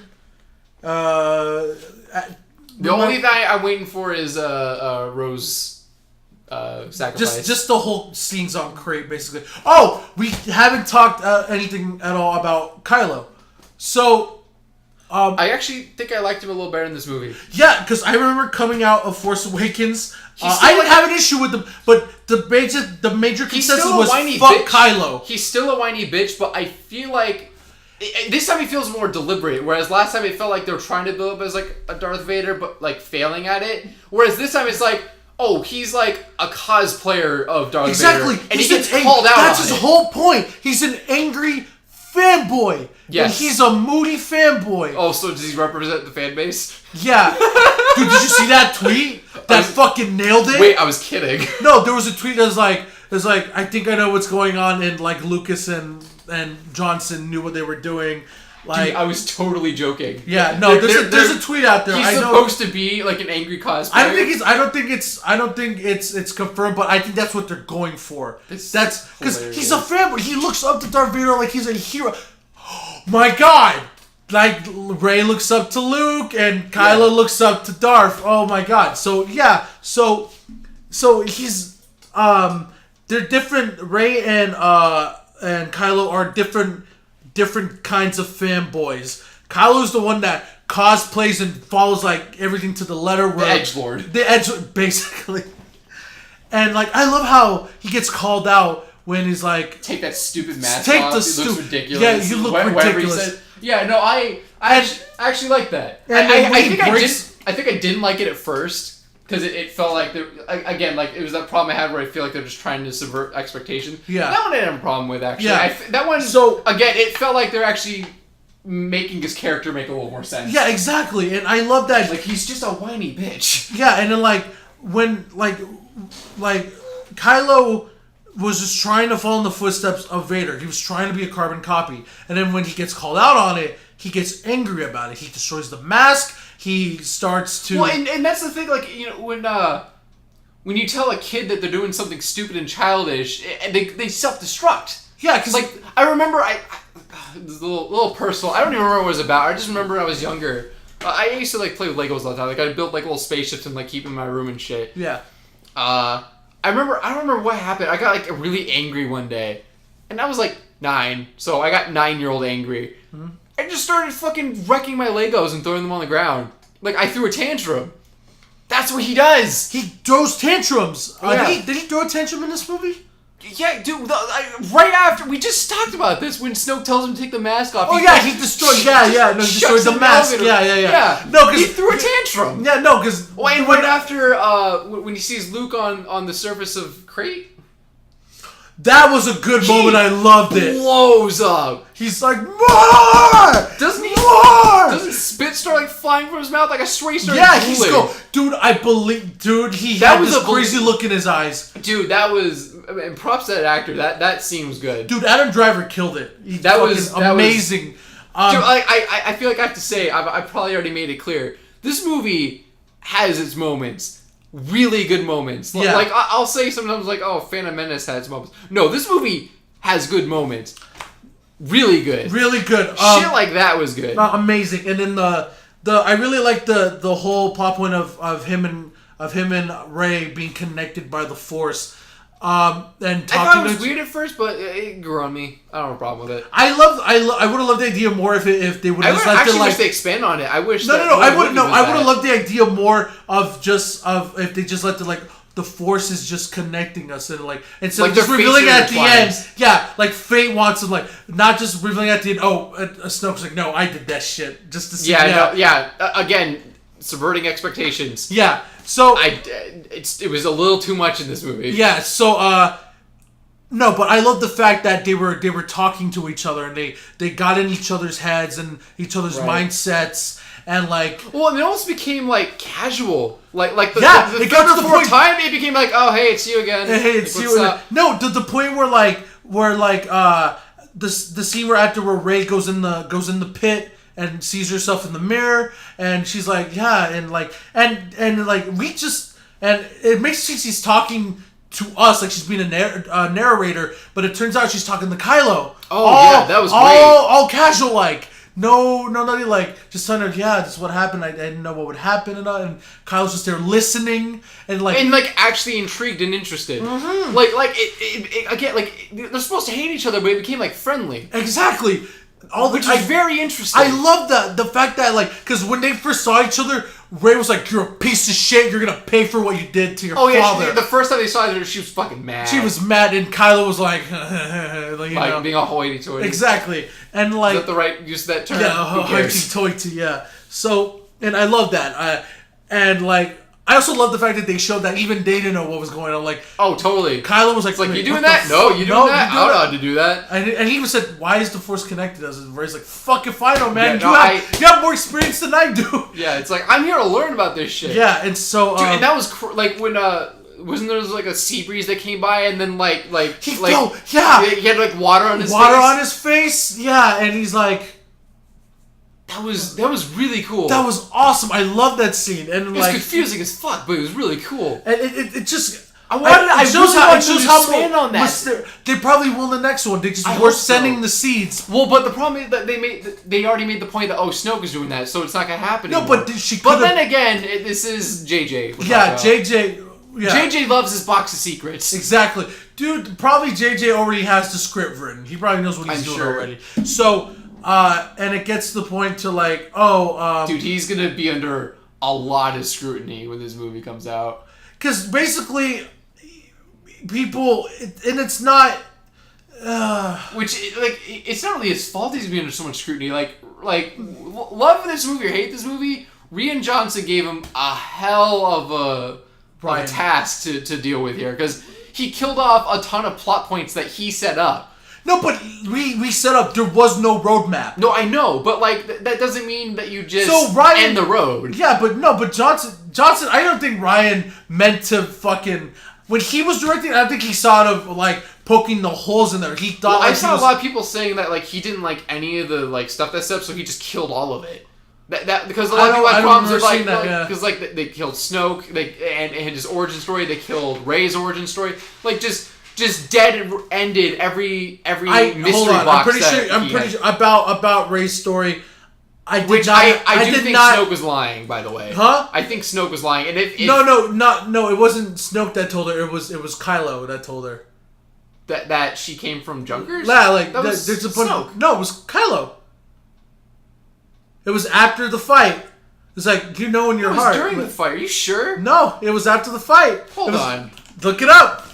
It was after the fight. Cause in your heart, you know who they are. It was they're nobodies. They're a bunch of junkers that sold you off for drinking money. I think you're right. Because it says it was Kylo telling the truth. Yeah, there you go. Huh. And so I like the fact that Rey isn't... Where does Leia's Jedi skills come from? Come on. See, I talked about that. Fuck off with that. You know she was force sensitive, and even Yoda knew at the ending of Empire Strikes Back. That boy is our last hope. No, there's another. There is another. He's talking about fucking Leia. Yeah, stupid. And anyway, so was Poe's "I know" supposed to be a reference to Han? Did Poe say "I know" at something really deliberately? I don't know. I don't remember. That I don't know. I might have to look into it. And he's saying that Johnson didn't even notice it, so I doubt it. Yeah. So, I love the fact that Rey is a nobody. It looks like an accident. Yeah. I love that it turned out that Rey is a nobody.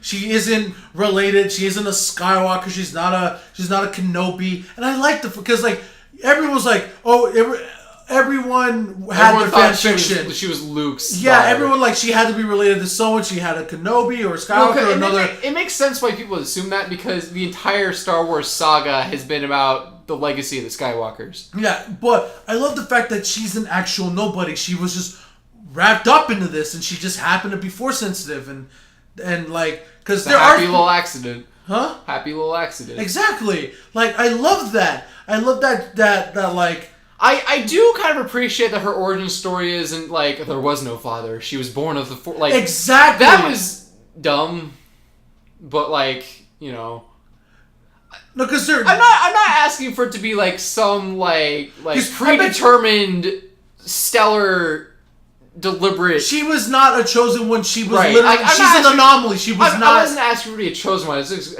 expecting something. Yeah. I don't know. Okay, no, but I actually like that. And if they pull the thing out of their ass of Kylo was lying, she's related to insert important character here. It's hard to it'd be difficult if they try to go that route because they make such a point of it is true, it is undeniable. You know it, I know it. Everyone they really hammered it home so hard it feels like it has to be true. No, I think that was what the Kylo said. Yes. Yeah, I believe that she's a no one. I believe that. Yeah. I hope they don't retcon it. I hope I feel JJ like they might. It's God, JJ. No, JJ, don't do this. Box of secrets, dude. Don't do this, JJ. But okay, so let's talk about Snoke. Let me go first. Okay, so the main complaint always that gotta give sloppy seconds. Yeah. Okay. So the main complaint that people have about Snoke. Killed for no reason. Yeah, killed for no reason. He was set No up and just backstory. killed. Yeah. Hold on, let me get there. Okay, so that's Well, basically that's the what short version. No that's the short backstory. version. He's just killed. Okay. I want to take you guys back to the original trilogy. You know, you see New Hope, and then you know, get introduced to characters: Luke, Leia, Han, Darth, Empire, and then Empire. You get introduced to the Emperor when he's talking. When Darth goes into his room and he's talking to him, and he's just this cloaked figure. We don't know who the fuck. Well, this they guy changed is. actors too. Hold on, and so like. We don't know who this guy is. We just know he's the top Emperor. dog. He's pulling the strings. He's in charge of Vader. He's in charge of everything. He is the top dog, and we don't see him again until Return. Well, it's the very next movie, yeah. Yeah, the next Jedi, and he gets a decent amount of screen time. In that yes, movie. he does. And yes, he does. And then you know the fight with Darth and Luke happens, and Darth kills him. Right. And then after that. Nothing about the Emperor. So basically, hold on. Really set him Hold on. Let me get there. Okay. So, all right. Take it in that timeline. You're seeing. The only thing you know about the Emperor is that he's in charge of the first. Yeah, he's in charge of the Empire, and he's he's Darth Master. He's a Sith Lord, and then he has some screen time. And he's talking to Luke in the throne room, and he's watching the fight go down, and he gets killed. That's it. That's all those audiences got back there. What happened in Last Jedi? What happened in this current trilogy? We see Force Awakens, and we see he was even introduced as a hologram, I'm sure that was deliberate. Yeah, and when people were like, "What's up with this guy? What's up?" Like kind of like the Emperor, and like. Because the only we knew about Snoke is like he's in charge of the First Order and he's Kylo's master. And then when he finally get to the throne room, he's sitting in the throne room and he has his little scene. He's giving exposition. Well, he even has like a similar room with like a telescope and seeing the ships. Yeah, and he's acting like the Emperor, like I knew Kylo would do this and that. Like, you know, just he's being a Sith Lord. He's being in character. He's doing bragging, that, and he gets flexing. Yeah, and so it's just like the Emperor was like it's like, oh, you're going to turn He was telling Luke like. He was basically flexing like you're gonna turn and you're gonna join us and we're gonna become powerful. You don't even know how powerful you can be if you just join me. Like he was basically like that. He was giving him a sales pitch. Yeah, exactly. And then Snoke gets killed. Yeah. Wait, no backstory. or Snoke gets killed. Okay. Exact same situation. Emperor did not get any backstory years after with the prequels. So the whole prequels is basically setting up how it happened. Exactly, and so the whole fucking argument that people, I'm hearing from people, they're like, Snoke didn't have no backstory. It was just the big force behind him, the Master and the Sith Lord. That was it, huh? Kind of like the Emperor in the original fucking trilogy. I counterpoint to that. So you actually make a good point. I hadn't considered that. I do feel like the Emperor didn't really need explanation. I feel like it was pretty straightforward. Like he had control of the galaxy and he was a Sith Lord. I feel like that was as far as it needed to go. There wasn't really any mystery with him. Who was this guy who had Darth Vader on a leash and can shoot lightning and was the Emperor? Right. Well, and why is he Emperor? Well, why does he have control of Darth? Why can Darth Vader, who is set up as this big opposing force, like monster even, and he has this guy on a leash, and he has all the power, and he's talking to Luke all confident, trying to get him over. Well, and there you go, because they mention him a lot. Like even in A New Hope, they make mention of him. They drop him once. Right. Well, it was when they talk about they've dissolved the Imperial Senate. He has full control now. It's just gonna be like blah blah blah. Yeah. Whatever. So, there wasn't really any mystery with him. You just, and especially because, like, you know, it's episode 4 is the first one. They start in the middle of the story. They start with he's already taking control. They didn't even establish that there was an Old Republic, really. Yeah. I think they kind of mention it in New Hope. But, They're like, the remnants of the Old Republic are gone. Yeah, but they don't. But it's like hand waved. Yeah, but they don't show him until the second movie. Where in this trilogy, they show Snoke right out the gate in the first one. But they again, it's the box of mysteries that, like, what's the scar from, and also you're not really starting in the middle of the story. You already know what's going on. You've seen episodes 1 through 6. Yeah. So you know the Empire fall. So you need an explanation of how it came back. Like, you can't just start that. But like they said, there's a story there. Same thing with Emperor. Why is his face fucked up? Why does he look like a prune? Why is he so powerful? Why does he have Darth Vader in a fucking... You're not getting it. Okay, it's the same exact scenario. Him looking like a prune, they obviously explained earlier, like in the prequels. I just assumed he was so evil. Prequels. Obviously, I'd seen Star Wars before the prequels came out. I just assumed he was just so evil that, like, he just turned gray. No, because is sort of true. We learned afterward that, like, his true form wasn't the fucking mess Palpatine. he was. Yes, because Dooku, he was Sith and he was not fucked up. He was human. Right. Anakin, before the whole thing, was not a fucking monster. His eyes did turn yellow.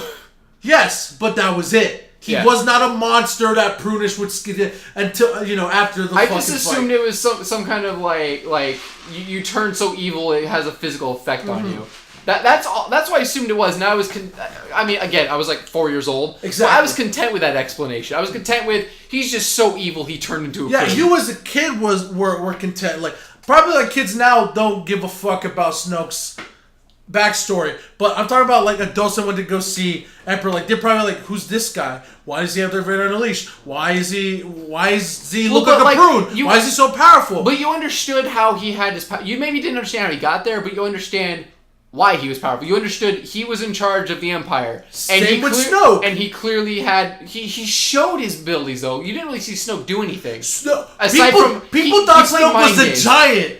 People thought Snoke was the giant. Oh, no, that was stupid. I didn't believe that. Yeah, no, because when I saw Force Awakens and I saw this giant guy, immediately my first thought was, how is a lightsaber fight gonna look with this guy? Oh no! How can you do a lightsaber fight with this guy? No, I thought it was for effect. I didn't believe for a minute. I know. I don't. I know, but no. I don't 100% agree. I 100% believe that it's the same fucking thing. Scenario. Exactly. I think that the Emperor, just by having that name, explains himself. Whereas Supreme Leader Snoke.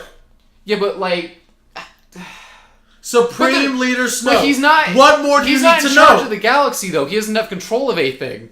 Yes. Just the First Order. Where did they come from? Supreme Leader. If we at least knew where the First Order came from, I think that would actually alleviate the concern. If we understood how that happened, and I guess they explain it in like some books or something. No, they explain it in The Force Awakens. They explain it like, oh yeah, after the Empire, just because they explain it like, oh, you killed the Emperor, that's cool. That doesn't mean we're just gonna close up shop and everything. Well, they weren't in control of anything anymore. Like all the plan. I think what was explained in the books is they made too much of a point of disarming. Yeah. So that when the First Order started building, there was no fleet to fight them. Yeah. There was nothing. They disarmed everything. I hate to bring this up, and I know you're gonna get a sour look in this face, but it's canon. The campaign of Battlefront 2 explains this. Oh, I know. It explains this. It takes place right after the Battle of Endor, and it tells you what happened. Okay. Did you play the campaign? I don't even have that game. Okay. Dude, I boycotted. Oh, you could look it up. It explains it up. You don't need to give anyone money. Just look up the campaign, and that's it. But all I knew was that the whole thing of playing as the Empire was a farce. Yeah. And so, yeah, basically. No, but back to my point with Snoke and the Emperor. It's the same shit, different year. It's the same shit. That's the point I'm trying to make. And I don't get all these people like, oh, Snoke had no backstory, just killed him off. That's such lazy writing. Can we agree that he was killed in a stupid way, at least? No, I think it was excellent that Kylo killed him off. No, I don't know wrong with him killing him. It's how he did it. It's like No, because I loved it because he was explaining like I can see it right now. He's gonna ignite the lightsaber and he's gonna kill you. He was in his own. He was feeling himself so much, and he was so dark and into himself so much that he did not take into account. Oh, it's my death. Yeah, but He was so. I love that. Okay. And when it comes to bite him in the ass, that's great. Okay, but that's the problem is when you're the Sith Master, right? Yeah. You know your apprentice will betray you. That is a fact of life, right? Okay, no, every apprentice betrays their master. Not in every situation. Every apprentice betrays their master. Every time. No. Every time. No. Okay, let me go through it. Okay, so let's go from the beginning. All right. Darth Maul. No. Shh. Hold on. I'm gonna go through this one by one. Go. So Darth Plagueis, right? Right. Obviously, Palpatine was his apprentice. Killed him in his sleep. The tail. The tragedy of Darth Plagueis. Yes, I'm not gonna get into it. We all know how it goes. So that's the first one, right? Mm-hmm. Betrays his master to become the master. Okay.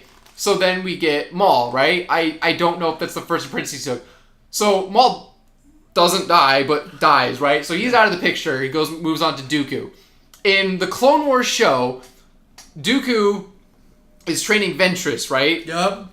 And trains Grievous, who isn't really a Sith Lord. He just knows how to use a lightsaber. Exactly. He has no force. He doesn't really count, but Ventress is the apprentice. I think at one point he actually plans out a plot to kill Palpatine.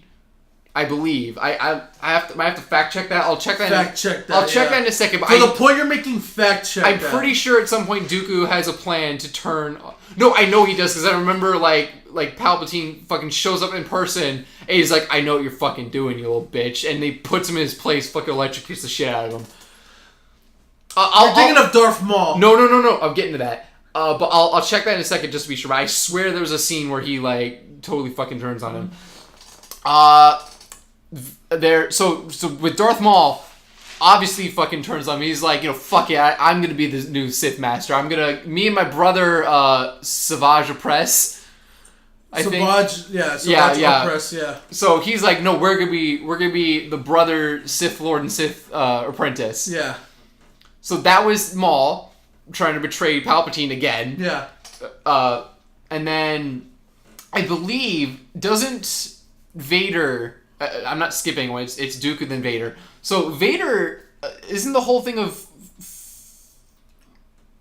Force Unleashed like he's training an apprentice in secret? Yeah, but that's not canon. Force Unleashed is not canon anymore. I don't care. It's not canon. Okay. It's invalidated. Okay, but whatever. Look, let's assume he still did something like that anyways. He probably did. I'm sure that Michael, it's not canon. Okay, but the point you're trying to make, that's not canon. So even if it wasn't this guy, I'm sure there's a book out there that is canon where he did something similar. Because that's just a pattern. That's what Sith Lords do and what the apprentices do. They try to betray the master. Darth Vader did betray the Emperor. He threw him over the cliff. That's a betrayal. Huh? That is a betrayal. He didn't do it for the gain of his own power, but he did betray his master. So, even if we ignore the whole Force Unleashed thing, he still betrays his master. Yeah, I'm saying, you don't need to mention Force Unleashed. So, both of them die, and then the chain with Palpatine and whoever breaks, right? Yeah. Now we got Snoke, who's the master, and we got Kylo, who's the apprentice. Kylo kills his master. He continues the tradition of Sith apprentices killing their masters. How do they not see it? I mean, Palpatine saw it almost every time it happened. He didn't see it with Vader. But there's one anomaly that you did not bring up. What I missed? There's one apprentice that did not betray their master. If I missed Ventress, I'm pretty sure Ventress did try to kill Dooku with Savage. Not Ventress. Oh, Savage Opress didn't try to kill Maul. Exactly. Savage looked up to Maul. To be fair, he was brainwashed and didn't really live long enough to have aspirations to kill his brother. Because they were they were still in the gaining power process. They weren't in control yet. But I don't think he would actually kill his own brother. Maul Maul would have killed Savage because Maul's that kind of guy, but I don't think Savage would kill his own brother. The master would betray the apprentice, but the apprentice would not betray the master. Unfortunately, he was killed by Palpatine, so it's hard to speculate. Yeah. But like, and when he killed Savage, Maul held him in his hands. It was like, no, he was upset. Grief. He was upset. Yeah. So there you go. There's your counterpoint, okay. motherfucker. I think to be fair, they weren't together long enough to get to that point. 9 times out of 10 doesn't happen. Yes, but it's not always a casual thing. I think it's enough to be expected, though. Yeah, but Snoke... Because that's a one example where it didn't happen. Yeah, but Snoke's not going to be like... Because at this point, Snoke thinks he knows Kylo. Like, this is true. He's a little bit arrogant. Yeah, like, exactly. He's like, see, I knew he would be in conflict after killing his dad, so that's why I connected him and you, so that way he can gain clarity. So he thinks he's playing like 3-dimensional chess. Exactly. He's feeling himself, and when he's closer, he's like, I can see the lightsaber striking you down. So he's just so sure that he doesn't even think of that as a contingency. Exactly, because right now he thinks he's winning. Kylo is where he wants him. Rey is on her knees. He has the lightsaber. He's won. He thinks he's won. And he's giving his victory lap. Like, I see the lightsaber, and boom. It's poetic justice done right. I do like the cinematography of the lightsaber coming and just grab it out of the air. That's great. That was sick. That leads us to my favorite scene in the fucking movie. Oh, that fight scene was cool. The throne room fight is so fucking awesome. I squealed every time it came out. The shot of Rey and Kylo back to back. Oh yeah. I want that shit framed in my living room like a Renaissance painting. Michael's looking at it right now, and I need it. I'm at half mast. I need this. Hold on. That one? Get that bitch full screen. Hold on. Wait, no, I gotta find a higher res version. Well, there's a GIF. Look at this! Look how sick! Okay, obviously the viewers can't see this, but look at this shit! I mean, I have to have some kind of visuals. This is just audio right now. I have no face cam. Okay, well, look! Look at this! That's some cinematography. Look at this choreography! Oh, look at this choreography! Also, oh my god, that scene is so good. Oh, dude. Yep. Oh, that's nice. That's great, right? So yeah, throne room. There's I like the Rogue One. Yeah, that's not even fair. So there's three scenes in this movie that captivated me. Fan arted it. Yeah, there's 3 scenes in this movie that captivated me. Obviously, the fight scene. The fight scene. The shot of Rey and Kylo back to back. That's one. The shot of the hyperspace suicide, that's 2. That was beautiful. That was great. Whatever problems people had with that, you can't deny that was some pretty. We'll get to the third one in a minute.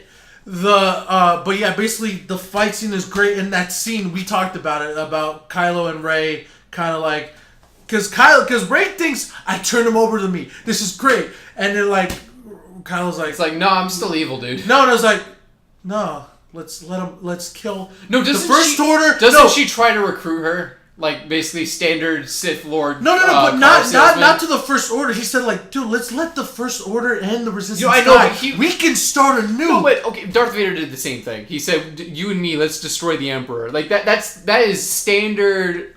Like, that is the pamphlet they hand you when you're a Sith Lord. Yeah, like, exactly. Hand these out. Here you go. We're gonna turn everything around. You and me alone. Yeah, meet the president and you the vice. We can do this shit. Yeah, that is a standard card salesman. Yeah. And it's like, basically when people were like, no, we could lead the Emperor. He didn't say I can lead the First Order victor. He was basically, no. Fuck the past, fuck my dad, fuck my mom, fuck the Resistance, fuck Snoke, fuck Skywalker. They're all old and useless. Me and you, we can change shit. Basically, like, fuck this old, like... You know what? I think it would have been a better movie if she went with it. Because we haven't seen what happens when someone just goes with it. Could you imagine if she said... Alright. And then they just go. They get the Falcon, they go. Movie ends. Dude, I would have lost my shit. I wonder if that would have turned it all around for people if Rey said yes. That would have been a hell of an ending. That would have been way bigger twist than Snoke dying. And then the Resistance... Dude, if it ends there, can you imagine the whiplash? People are just like... What just happened? Yeah, and then the Resistance, they get picked off. The only survivors. Yeah, you just see them in the background as the Falcon flies, but you just see the ships explode, and it's just like no. What happened? And then you see some escape. No, they go to Craig, they get picked off, but you get some survivors, Finn and Poe, and the basic crew. That's it. But like just 4 people. Yeah. And which then we go on to the next is not movie. that much less than ends up leaving anyway. The people that get out is like a group, I believe. They said it was 15. like 20. 20 to 15. I think 20 total, including like Chewie and Rey. Yeah. Okay. Yeah, but I love that. Yeah. Just dude, Kylo and Rey have such good like banter in this that's movie. why it would have been like after all the build up of like they have a connection or some shit. If they drop the whole Snoke doing that thing, it actually is them having a connection, and they just fucking take off. I would have been way on board for the next, like, all the problems I have, I would have forgotten all about it because it would have been so interesting, like, what's gonna fucking happen? Like, right now it's just like, oh, everyone's dead, so it's just gonna be a getting the band back together movie now. Like, that's obviously what it's gonna be. It's gonna be get the band back together. I mean, they're all together. It's just like, what do No, we but do they're next? gonna have to regroup. They're gonna have to, like, find new allies. They're gonna have to get money. They're gonna have to get ships. We have to understand that kid at the end of the movie who's like force sensitive. Yeah, we're gonna have to. That makes me think that we're gonna time jump. I think we're gonna time jump because of that. So do I. And which, to be fair, 5 to 6 had a time jump. Yeah. So that leads us to the final confrontation on Crate. I thought the battle on Crate was the battle itself. Was good. I love the battle itself. I just could have wish it been was more longer. involved. Yes. Like more ships, more people on the ground. No, but that's the fact. They had no people. That's get the point. I get the point. They of, like, used the old spears that didn't have no turrets on them. And I get that. I get that point. I don't know. Something bugged me. Like, it just felt anemic. It was an anemic battle. That was the point. It was I get it. Look, they weren't supposed to get caught in the battle. The point was to slip away as the ship was being destroyed, so they could believe. No, and I'm so with that. I don't know if there's a solution, honestly. Like, to keep that we have nothing feeling. We're fighting them with sticks. Their last-ditch effort was to hold off until help arrives, if it does arrive. Right. Just try to leave. Yeah, no, and I'm totally with that. But, like, I don't know. There had to be something they could have done. Anything. Even if no, that would take away the whole point. Cause, exactly. Like, I was gonna say, if we take away the AT-ATs and it was just like a desperate, no, fist of, that's the point. But then that defeats the whole point. Yeah, no, I don't know what the solution is. And then there you go. Oh man. Fucking love the scenes on Crate. Maybe this is just stretched out like Poe and like the last little speeder just trying everything he can. I think. Do you mean like Finn was trying to do? Yeah. Okay, let's get to that. Yeah, let's address the other elephant in the room, the pink elephant. I believe that if Finn made a sacrifice, I would be 100% okay with it. Yeah, I'm with you. I think most people agree that Finn should just sacrifice himself. Again, I'm going to say it again, and I'm sure you're sick of it. They were trying too hard to subvert your expectations. You were expecting him to kill himself? Not just kidding, he didn't kill himself. But, like, the reason is bullshit. She wrecks into him to keep him from wrecking into the... It's like, he would have just saved everyone. Why did you do that? Why didn't you just do it then? If it would have been if they wanted to subvert my expectations and actually shock me, she should have killed herself and, like, knocked him out of the way. Oh, you think Rose should have? If she, like, bumped him out of there and then just gunned ahead and did it herself, that would have been way better. And, like... I feel like, well, and like, this isn't a reason to do something in a movie, but I feel like she would have gotten less shit for it too. Because that was the scene that pissed everyone off the most. I wholly believe it's not the actress's fault. No. That's what I'm saying. Like, this shouldn't be a reason for it, but like, I guarantee that would have been a side effect. Just to put this whole roasting to rest for me. Okay, I don't believe it was the actress's fault. I think Kelly Marie Tran did her best with what she was giving. Yes. It was the writing was shaky. I'm 100% with you. So if she somehow sees this, I'm with you, bro. I don't blame you. The writing was kind of shaky. You did not deserve what was coming to you. That whole scene, that whole bit. Again, this movie needs a director's cut, and that needs to be changed. I don't think. No, I think. I honestly, I think Ryan would keep that scene. Really? I think he would. He did seem to really believe in the whole message of, like, hope and love and shit. Yeah. Which I'm not against. Once again, no, I'm not against. Just execute it. It was hand-fisted. And it's just the point of execution. Yeah, it felt like it was, like, shoved in after the movie was written. I didn't feel that way. I just feel it was poor execution. That's it. I didn't feel shoehorned. It was definitely unnecessary. Yeah. But yeah, I believe that Star Wars isn't exactly about greater messages. No, it is not. At least not like that in your face. It was just supposed to be a fun space adventure. Now it's a whole fucking... It's a cult now. And once you're in, you can't get out. Lucas tried to get out. Lucas is out, but like he still has to show up to meetings every now and then. Right. Well, and apparently his name's in the fucking company. Yeah, Lucasfilm. Yeah. Well, and apparently like I don't know if I'm supposed to know this, but like I guess we were talking about how he was like walking out of like the set, or I guess it's not a set, but wherever they produce the studio for Rebels. Yeah. Like he was seen like walking around with a briefcase, like trying to keep a low profile. Like because he's clearly still involved. Yeah, because I imagine if they're gonna do anything major, they need his okay, because it's his child. Oh, I'm sure it's a consultant. Yeah. Relationship. Like they're like, would you do this? Does this make sense? Like, yeah. Like, what do you think about this? Like, I'm sure that's the relationship. Yeah, I'm basically. sure he's not writing anything. They're just he's does not. That make sense to have bombers that are huge and stupid and slow? I'm pretty sure there's a clause in this contract like you're not going anywhere near a computer, a pen or a paper, or a camera. You're just gonna be in the chair. You're just gonna show up. We'll give you a sack of money. And you just tell us if this makes sense. Does this make sense? We're gonna do it anyways, but we like your input. Yeah, but just don't touch it. Don't go near a camera or a script or anything.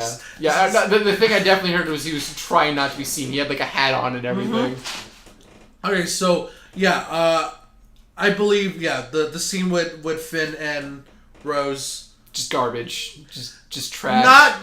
For me, not garbage. Just I believe it could have been executed a lot better. But it should have been executed, as in head knocked off like and taken out of the script. Honestly, there you go. Either she kills herself instead of him, or you just let him. She kills him. Can you believe it? Did I say that? She crashes into him. Oh, Finn's fucking dead. It's like, what? What did you expect? You collided with him at fucking speeds. What'd you think was gonna happen? Watch. Like the deleted scene. She wrecks into him. They both die. We're just like, well, that was a pointless waste of life. That would have pissed more people off. Oh yeah. No, you just see like Hux up at the H. Is like, what the fuck? What the fuck was that? Like, could you imagine Hux is watching this go down? He's just like, wow, they actually had a chance there, but break those doors down. I guess. Make sure they're dead. Yeah. And he just like. Also, little nitpick. How the fuck did no one see Finn carry Rose across the battlefield? For real. I know. I remember. I think in the theater I was like, "Are you? What? How?" I think I even heard like a couple. What the fuck is he doing? When he has an unconscious Rose in his arms, and like they saw Luke at a distance. And also, he is shown to be at the foot of the AT-ATs. Yes. And like he's right there. He's obliterated there, gone. That is it. How the hell does no one see? Anyway, nitpick, but whatever. The explanation I try to give myself is like, they probably don't see it as a threat, they probably just don't care. But that's not how the Empire thinks. No, just fucking blast them. I mean, to be fair, this is... All it takes is one laser blast. To be fair, this is the same franchise where they see an escape pod and they don't blast it. That's right. To be fair, they're paid by the laser. Yeah, if they're paid by the laser, then why do the stormtroopers miss so much?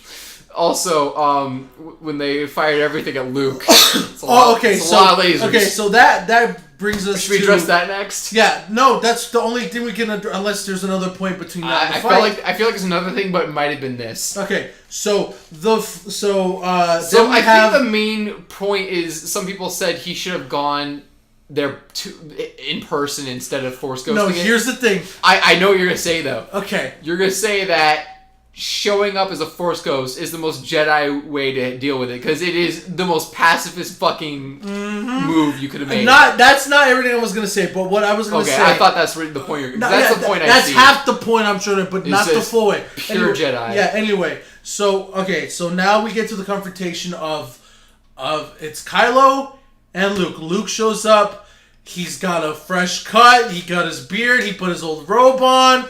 Didn't he have the blue lightsaber? He had the green. He had the blue lightsaber. I think they should have had it green to kind of preserve the surprise. Because the fact that his saber was blue and we just saw it torn in half, that gave it away. The minute I saw, I was like, something's wrong. Something's not right. This isn't. Why is he not dead from all the lasers? Like, okay, he's powerful, but that makes no sense. No, I love that. I don't like is Luke at God levels that even he knows that he's too powerful? Which would be awesome, but like, they should have made the saber green. Anyway, whatever. At that point, that's a nitpick. But it would have preserved the surprise, is what I'm saying. Yeah, like, if they really wanted that surprise, the saber. And that's one of the mysteries. Like, what's the lightsaber blue? Like, you know something's up, but you don't know what is up. Right. So that's the thing. So he shows up. He talks to Leia, gives her the dice, and then like he goes out. And I love that. It harkens back to the line he said to Rey, like, "What, you think I'm just gonna face down the entire First Order with a lightsaber?" Right. And, that came to mind is like, is he really gonna do it? And he's like, and there's Luke. First Order's right there, and he has his lightsaber. I'm like, that is great. Yeah. And then Kylo sees him, and he's like, nah. I'm going down there, and Hux is like, okay. Why? And they're like, fine, just let him have his little moment. And they have their showdown, and it's great. And then that leads me to my third favorite shot is the shot of Kylo and Luke staring off at each other. There you go. Gotta love Google. Michael's searching it right now. I think he's gonna pop it up on screen too, in a moment. This is a little bit bright. That one. That scene is so cool. Oh yeah. Yeah, and so they face each other. They talk, and they fight. And Kylo swings his lightsaber, and he's fighting. Luke is dodging. He's doing some Matrix stuff. He doesn't even attack. He doesn't swing once. He has his lightsaber out, but he's not swinging. I don't think he even blocks, does he? No. Maybe like once. He does. They do not. Their lightsabers do not meet once. You know what? You're right, because that would have destroyed the illusion. Yeah, exactly. He's dodging. He's making it look like he's there, and then he gets no. We missed the most important part. Yeah, we missed the most important part. Kylo sees him and is like, fucking shoot him.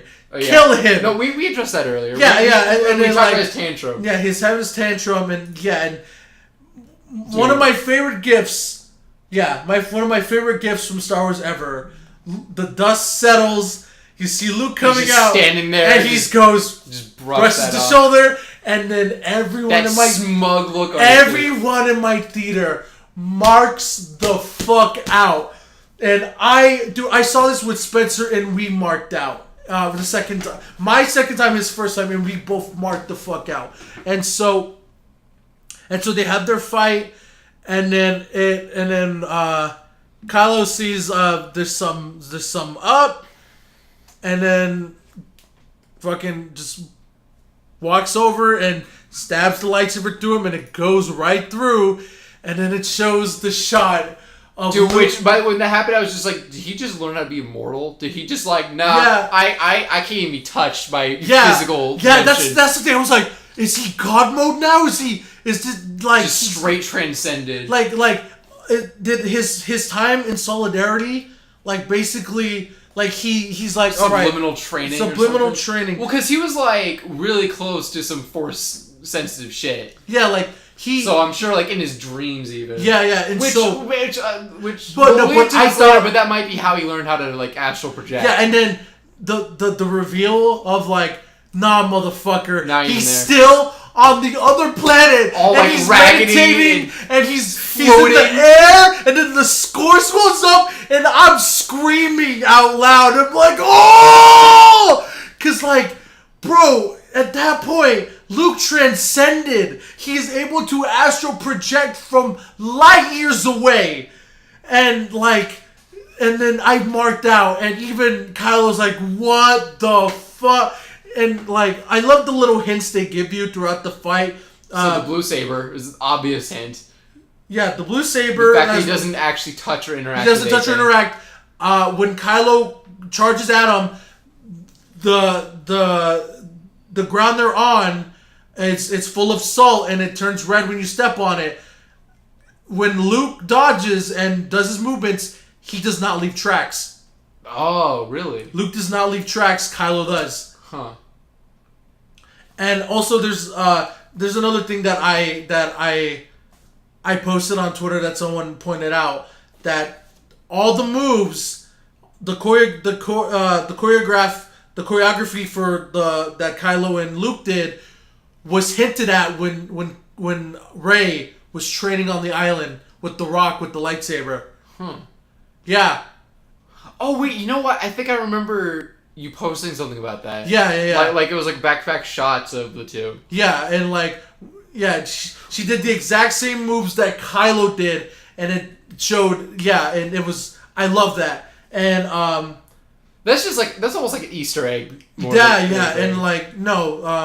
I'm sure this movie has a lot of stuff like that. Dude, this movie has a shit ton of subtleties and a lot of like Easter. Dude, it's great. But no, when Luke it shows Luke on the island and he's like, oh dude, here's the through the chest. Yeah, and he delivers the line, "I'll see you around, kid," and I'm like, man, that was basically "see you in hell." Yeah, I'm like yeah, you just got played, son, and like. Oh, and it gives the chance for the resistance to straight up get away. Get away, yeah. And then of course Kylo's pissed. Oh yeah. And it's like, get the fuck after and Rey shows up with the Falcon and reunites with everyone and they escape. And then it shows that she still has the sacred text. And small I'm force. curious how that's even gonna play in, like.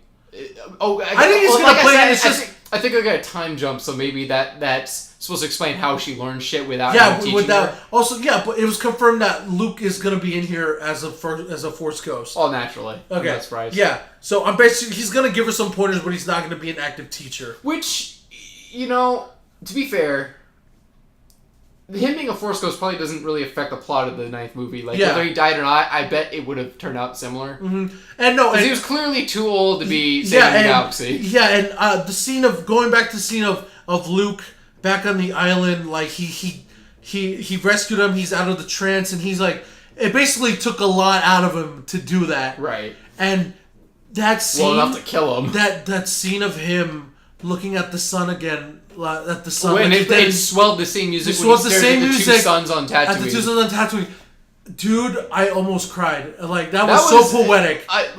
He went out on his terms. Yeah, and I have problems with that scene, but I cannot argue with how well that was done. Yeah, because the whole movie, Luke did not want anything to do with the First Order, the Resistance, the conflict. He was done.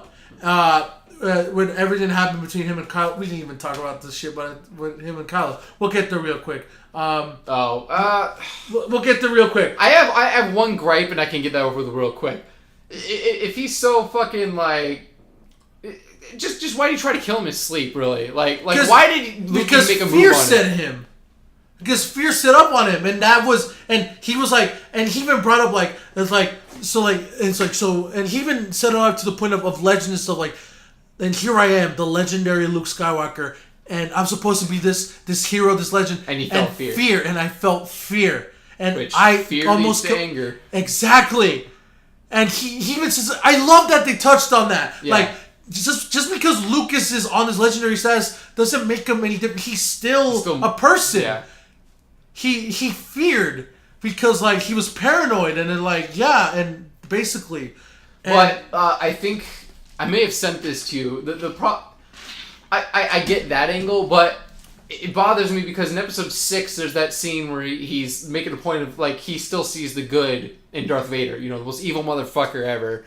He still sees good in him. Yeah. So the fact that he actually went through that point of growth where he was so steadfast on that point that he was willing to die for it, and then he turns around and tries to kill this kid. No, because right there he was... When he said that he was green, he didn't have much experience, but now he's lived through so much shit, and he's this legend. Also, he's this legend with so much pressure on his shoulders, and he's this godlike figure to some people, and then he starts an academy, and it's up to him to continue the Jedi way, and he has a lot on his shoulders, and just he's he's a person, and then the fear sets in wow, Kylo's really powerful. Me and him are really gonna change shit. And then wait, he kind of seems like my dad, like Darth, and like, oh no, and then like, of course that's gonna get to him. Right. Of course. But didn't he have like? It wasn't a sudden thing. He had time to think about it, didn't he?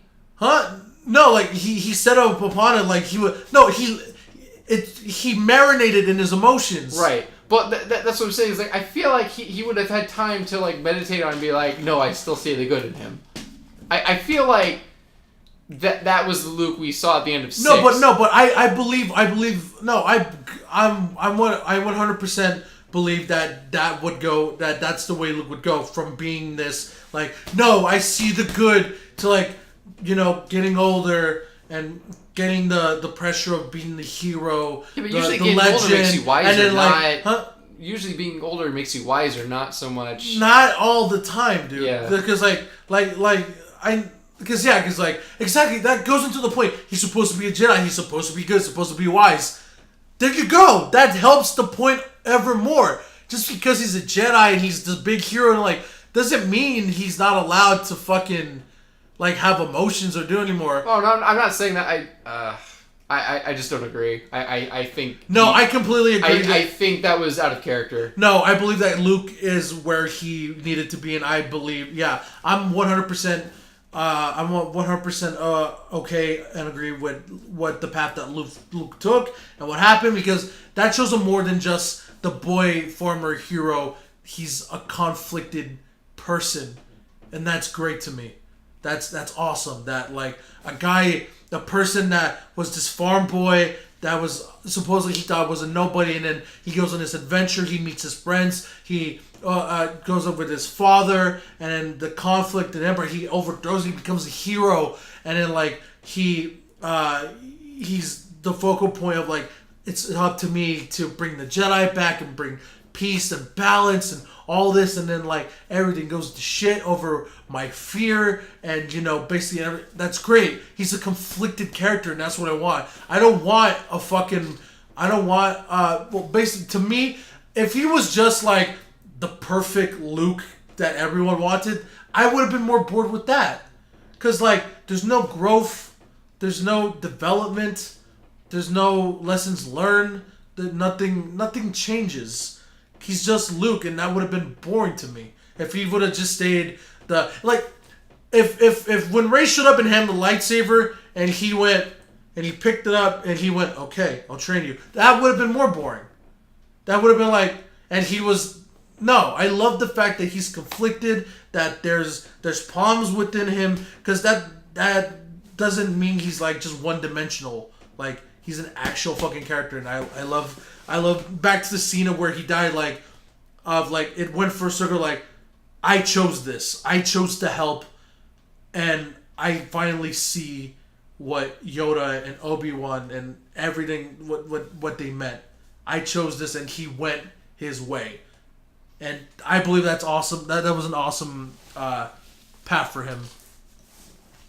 I see, people don't see this, but Michael is just like in disbelief and just having a hard time of trying to... I just don't buy it. I think if he really was like struggling with the weight of fame, I suppose, there should have been more show don't tell on that point. Maybe we need like a spin-off movie of like Between or something. I don't know how you do that really.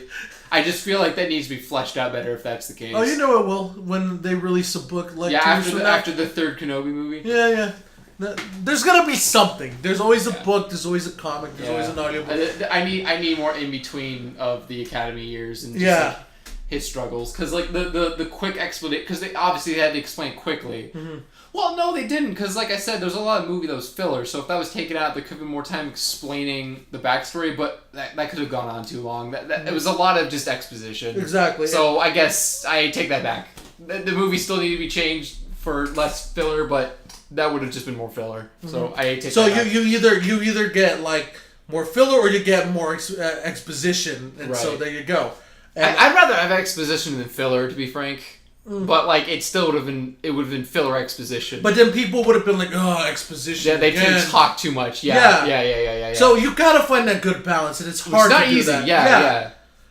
Because it doesn't matter what. If this movie says anything, it says that it's not easy to make a movie. Exactly. It really isn't. Okay, so Pacing is probably the hardest thing to nail in a movie, and it's like the most important thing. So the Luke's death scene, I loved. Oh yeah, we need to get back to that. Yeah, that's where we came from. No. But I brought it back full circle. When he saw the twin suns and the music swelled up and he disappeared and his cloak fell, and that's great. I love that. Yeah. That's awesome. I think my original thought on that when I saw that was, if he died anyways, why didn't he just? Because you see his X-wing, like they made a point of showing it. So I was like, why didn't he just fly there and actually? It was the bottom of the. I don't think they said it was in working order because it was in the bottom of the ocean. Well, I mean, then why show it? Why? Just as a cool little thing. I guess, but like it was one of those. Why show the Leia hologram? I guess, but my point is, it was a Chekhov's gun. They made a point of showing it, and then nothing came of it. It was just like, how do you get to the planet? There was no question on how he got there. Like, obviously he flew there, but like they made a point of like, there's this X-wing at the bottom, and I remember thinking like, oh, maybe he's gonna like teach Rey how to pick it up out of the water. Maybe he's gonna like fly out of here at the end of the movie. Maybe like whatever. And when I first saw him like standing on, I already forgot the name of the planet. Crate. When I saw him standing in Crate, I was like, oh, so he took the X-wing, obviously. No, he didn't. That's another. And then he does again the moment of expectations, like you just said. Right. So I was like, okay. So he did, and then I saw he was after Rex. I was like, oh, okay. I was like, all right. And then he dies anyways. Like, what a roller coaster! I was like, oh, he's gonna die. No, he's not. Oh, he's gonna die. No, he didn't die. He's a god. No, he's not. He's here. He's dead. Wait, what? Like, it was such a. That was part of the reason when I walked out of the theater. I didn't have an immediate reaction. Like, I had problems, I had things I liked, and I couldn't. It took me about an hour to digest everything I'd seen to figure out whether or not I even liked the movie. Because it was such a roller coaster, especially that bit at the end just threw me for such a loop. I had to like take a moment to like reevaluate what I'd just seen. And obviously I came to the conclusion that I didn't like the movie, but Yeah, so Luke's death scene. They're on the Death Star. They're on the Millennium Falcon to get away. Man, what's with the Skywalkers dying on the Death Star? No, the on the Millennium Falcon to get away. Basically, it ends on a sort of kind of like semi-sweet, like kind of sour note, like. Bittersweet? Bittersweet. I was looking for it. My bad. Kind of a bittersweet. Thank you, Mike. A bittersweet note of like, they survived, but at what cost? And like, where do they go from here? Right. Because, it's like, what do we do now? Because there's no resistance. Yeah, because there's no resistance. There's no support at this point. There's fugitives. Kylo is the new supreme leader. The First Order reigns supreme. Luke, the last Jedi, is dead, or not the last Jedi, but you know what I meant. Luke is dead. Like, what do we do now? Like, basically, that's where we left off. It's a lot of questions of what now. What now, basically. And I wholeheartedly agree with Michael of like, there's most definitely going to be a time jump in this movie. There has to be. Yeah, if not a substantial one, a couple months. I'm not asking for a couple years. Years, you think? I think years. I just think it's going to be like a couple months. If anything, a year. I think, because I think that kid needs to grow up. We need... we didn't talk about the kid. Okay, we did a little bit. We touched on it a little bit. So like... I think he... I don't think he's important. I just think it goes on to the point of like... that there's others out there. There's other than... And also like, you don't need to be anyone important to have powers. Because this kid is a slave. Well, so was Anakin. Yeah, there you go. And but Anakin was like Jesus, though. Yeah, but like this kid is a nobody, and it shows. I don't think the kid is gonna show back up. I just think it's to drive the point home. Like, there's more Jedi. You know what? That's fair. Yeah. But I'm still gonna leave open the possibility of he may or may not. He may or may not. I could be dead wrong. Let's put him as a hard maybe. Yeah.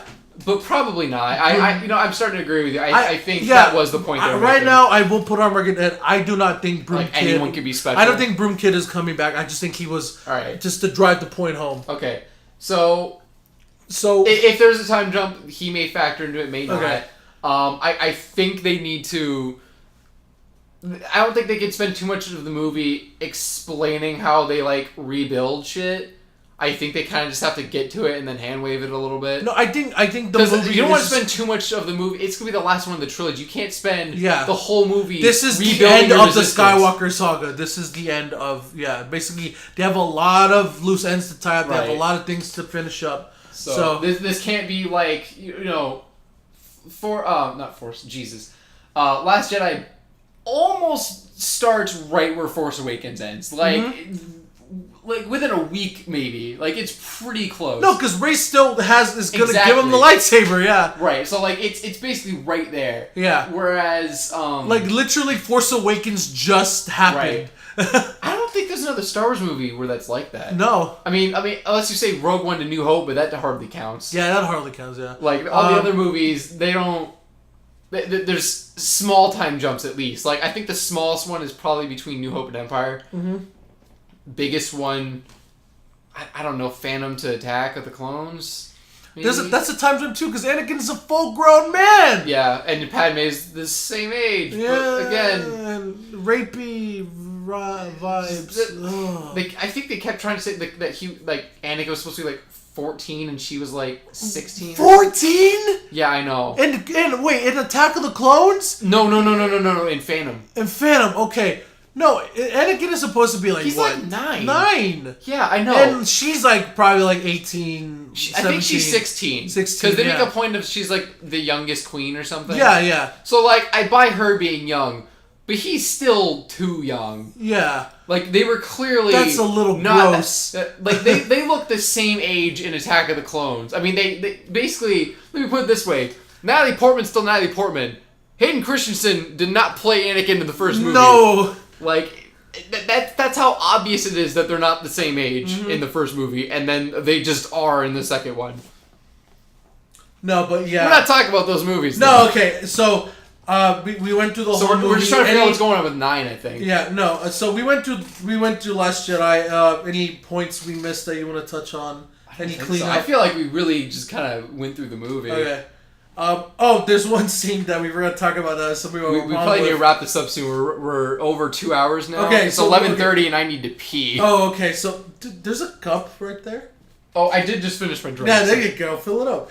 Just one quick scene that I want to touch up on. It's a throwaway. It's the scene where Rey is following Luke to his daily activities on the island. You talk about the nipple? Yeah, the nipple. I just thought it was silly. No, people were mad about that. Yeah, people were really mad about that. They're like, oh, that was such a prequel. It was obscene. Shit. Yeah, it's like, oh, that seemed like right out of the prequels. That was so cringy. Like, it's supposed to be funny. You fucking. It's like, the blue milk, it's back. The blue milk, yeah, it's blue fucking man. Fuck I didn't you. Care. I thought Me neither. I thought it was a goofy thing. I laughed. It did the thing, but people were really mad about it. I guess because it was like a little toilet humory. Which is, the prequels are Luke's known for. An old man, he needed to get a drink. Fuck you. I don't know.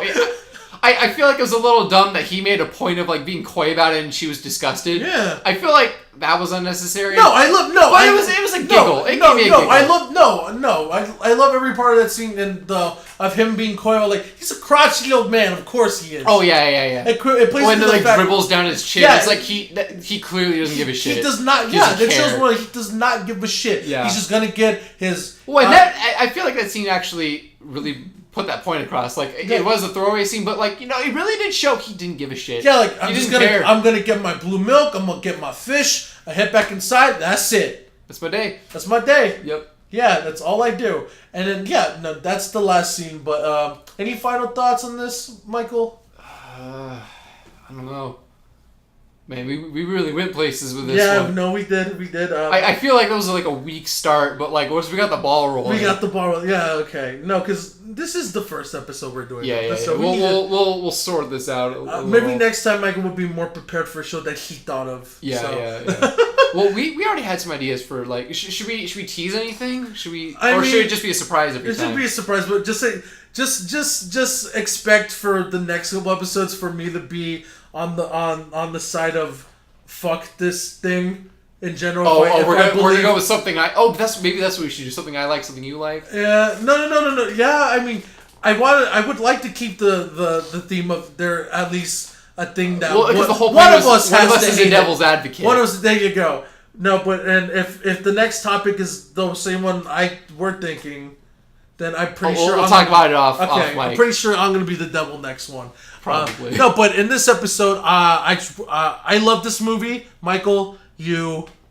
I mean, parts of it grew on me over time, but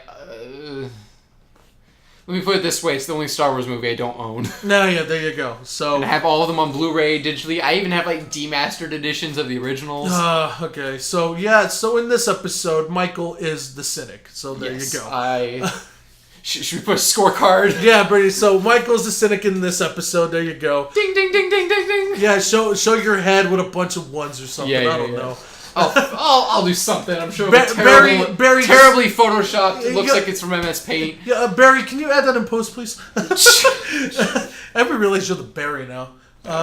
No, but ending thoughts. I adore this movie. Does it have its problems? Yes. It's still in my top 3. Don't worry. Well, go ahead and give me your top 3. I'm curious. Okay, top 3: Empire, Last Jedi, Force Awakens. All right. You? I know I know Last Jedi is not going to be anywhere near the top 3, but just give me your top 3. Let me think. I'm going to say New Hope, Empire, Force Awakens.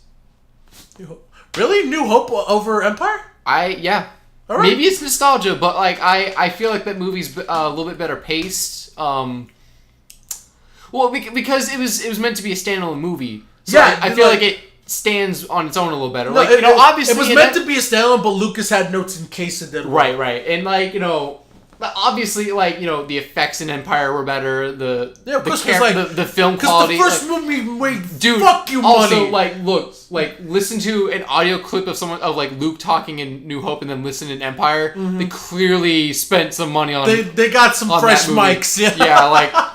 Well, no, like, I don't know if you knew this, but, like, when Harrison Ford came back to do Force Awakens, his one demand was that the Falcon had real switches. Because whenever he'd fiddle with switches in the old Falcon and A New Hope, they were busted. They were busted switches. Like they took him out of a busted bid, so he flip it and it would just come back down. And some of them didn't click. They had to add a click effect in post. Yeah, which I'm sure they do anyways. But the point is nothing worked. Yeah, everything would always break. So his demand was I want real switches. I don't want it. I want something to interact. I don't want it to be built out of junkyard parts. I want a real Falcon. Yeah. No. Build me a spaceship. Build me an actual spaceship. No, but yeah. That's my final thoughts on it, Mike. You. I think I made my point.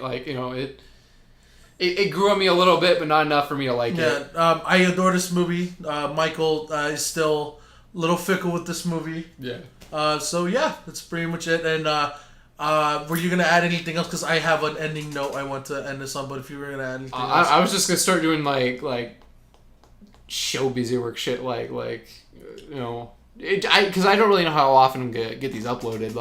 More frequently than video game autopsy. Yeah. This is basically meant to alleviate the fact that I'm really struggling with making those. Michael is very lazy. time consuming. No, Michael is lazy. Well, it's also laziness. But even if I focus on it, it's really time consuming. I know. I know it takes time. I turn the mic on and we pick a topic and go. This is way easier. Yeah. So we don't know the schedule of these, but we'll try to make these consistent. Let's aim for once a month. I feel like that's attainable. Nah, once or twice a month. Well, let's start with once a month and see. Let's try as much as we can. Okay. But our goal will be once a month. Okay. But yeah. Do you want to plug any shit? Plug it. I mean, go watch Video Game Autopsy. There you go. Watch the first real episode. Don't watch No Man's. I mean, that's the more popular one. It's worth listening to. But the real episode is the Watch Dogs one. That one. The few people that watched it really enjoyed it, so go watch that one. Yeah. If you wanna scream at me, my Twitter's Basement King Abe. So there you go. You can plug your YouTube. Do you still do YouTube? I do. I'm playing a little bit of research. What happened to Nerd News, dude? No, I know. No. I know. It's just a bunch of bullshit. I haven't posted in a while, but I am planning something that I've been workshopping for a bit. Back. Yes, I am, but the stars have to align. But okay, no, but. That's all we're gonna say. Just want to leave this on the note. Remember, kids. Doesn't matter how much you hate drugs. Star Wars. Don't stay in school. No, it doesn't. It doesn't matter how much you hate Star Wars because no one will hate Star Wars more than a Star Wars fan. Yeah. Also, quit harassing actors, you stupid bitch. Yeah. Man, fuck all you. Like, man. that is not cool. Don't do that. Don't, like, that's kind of fucked. Man. Like, there's a lot of things that don't matter that I irrationally hate. Mm-hmm. I don't harass people over it though. That's not cool. Don't do that. Look, if I ever do harass anyone over like something they made, call me out on it, because I don't want to be an asshole. All right. I mean, like, look, I could be an asshole, but like, I don't want to be an asshole at someone who does not deserve it. I'm pretty sure you added at Randy Pitchford sometimes, but I don't think I have. I think I've added a couple of like companies, but like. Oh, EA for sure, bro. Let me see. I think I added Sony Yes, over you did. Over the Fortnite thing? Yeah. You and everyone else, bro. I did that. I'm like, yeah, so you're shooting yourself in the foot here, man. Yeah. Anyway, but nah. I was on the downvote train for the EA debacle with Battlefront 2. The most downvoted. Dude, I still have that screenshot. I did change my my Twitter background for a more recent controversy. Yes, of course. But I feel like you're gonna print that out and have it framed just for history's sake. Don't tempt me. You will. He's gonna put it on his achievement board. Like I was just a part of that. Just have like a trophy room full of like old controversies. Dad, what's this? I was a part of this shit. I was there. I was on the battlegrounds. I was in the trenches. In the trenches. It was in the downvote trenches. All I had to do was click the pointy bit. The bandwidth was running low. Supplies were short. Bandwidth is always running We had to share the downvotes. Anyway, Mike, thanks for having me. Yeah, no problem, man. Thanks for staying up like way past your bedtime for me. Yeah, because I'm gonna go. I gotta like piss like a racehorse and take you home now. Yeah, yeah. Oh, God. Well, I don't know how we're gonna end this, but I'll leave it up to your hands. I don't know. I'm terrible at goodbyes. That's why I would have ended this like 15 minutes ago if I knew what I was doing. Fine, I'll end it for you. Thanks for listening, and remember, if you harass actors, you're an asshole. Stop taking up my bandwidth. Go fuck yourself. Yeah, no, save the bandwidth so I can keep playing Fortnite, dude. Thank you. Bye. Yeah. See ya.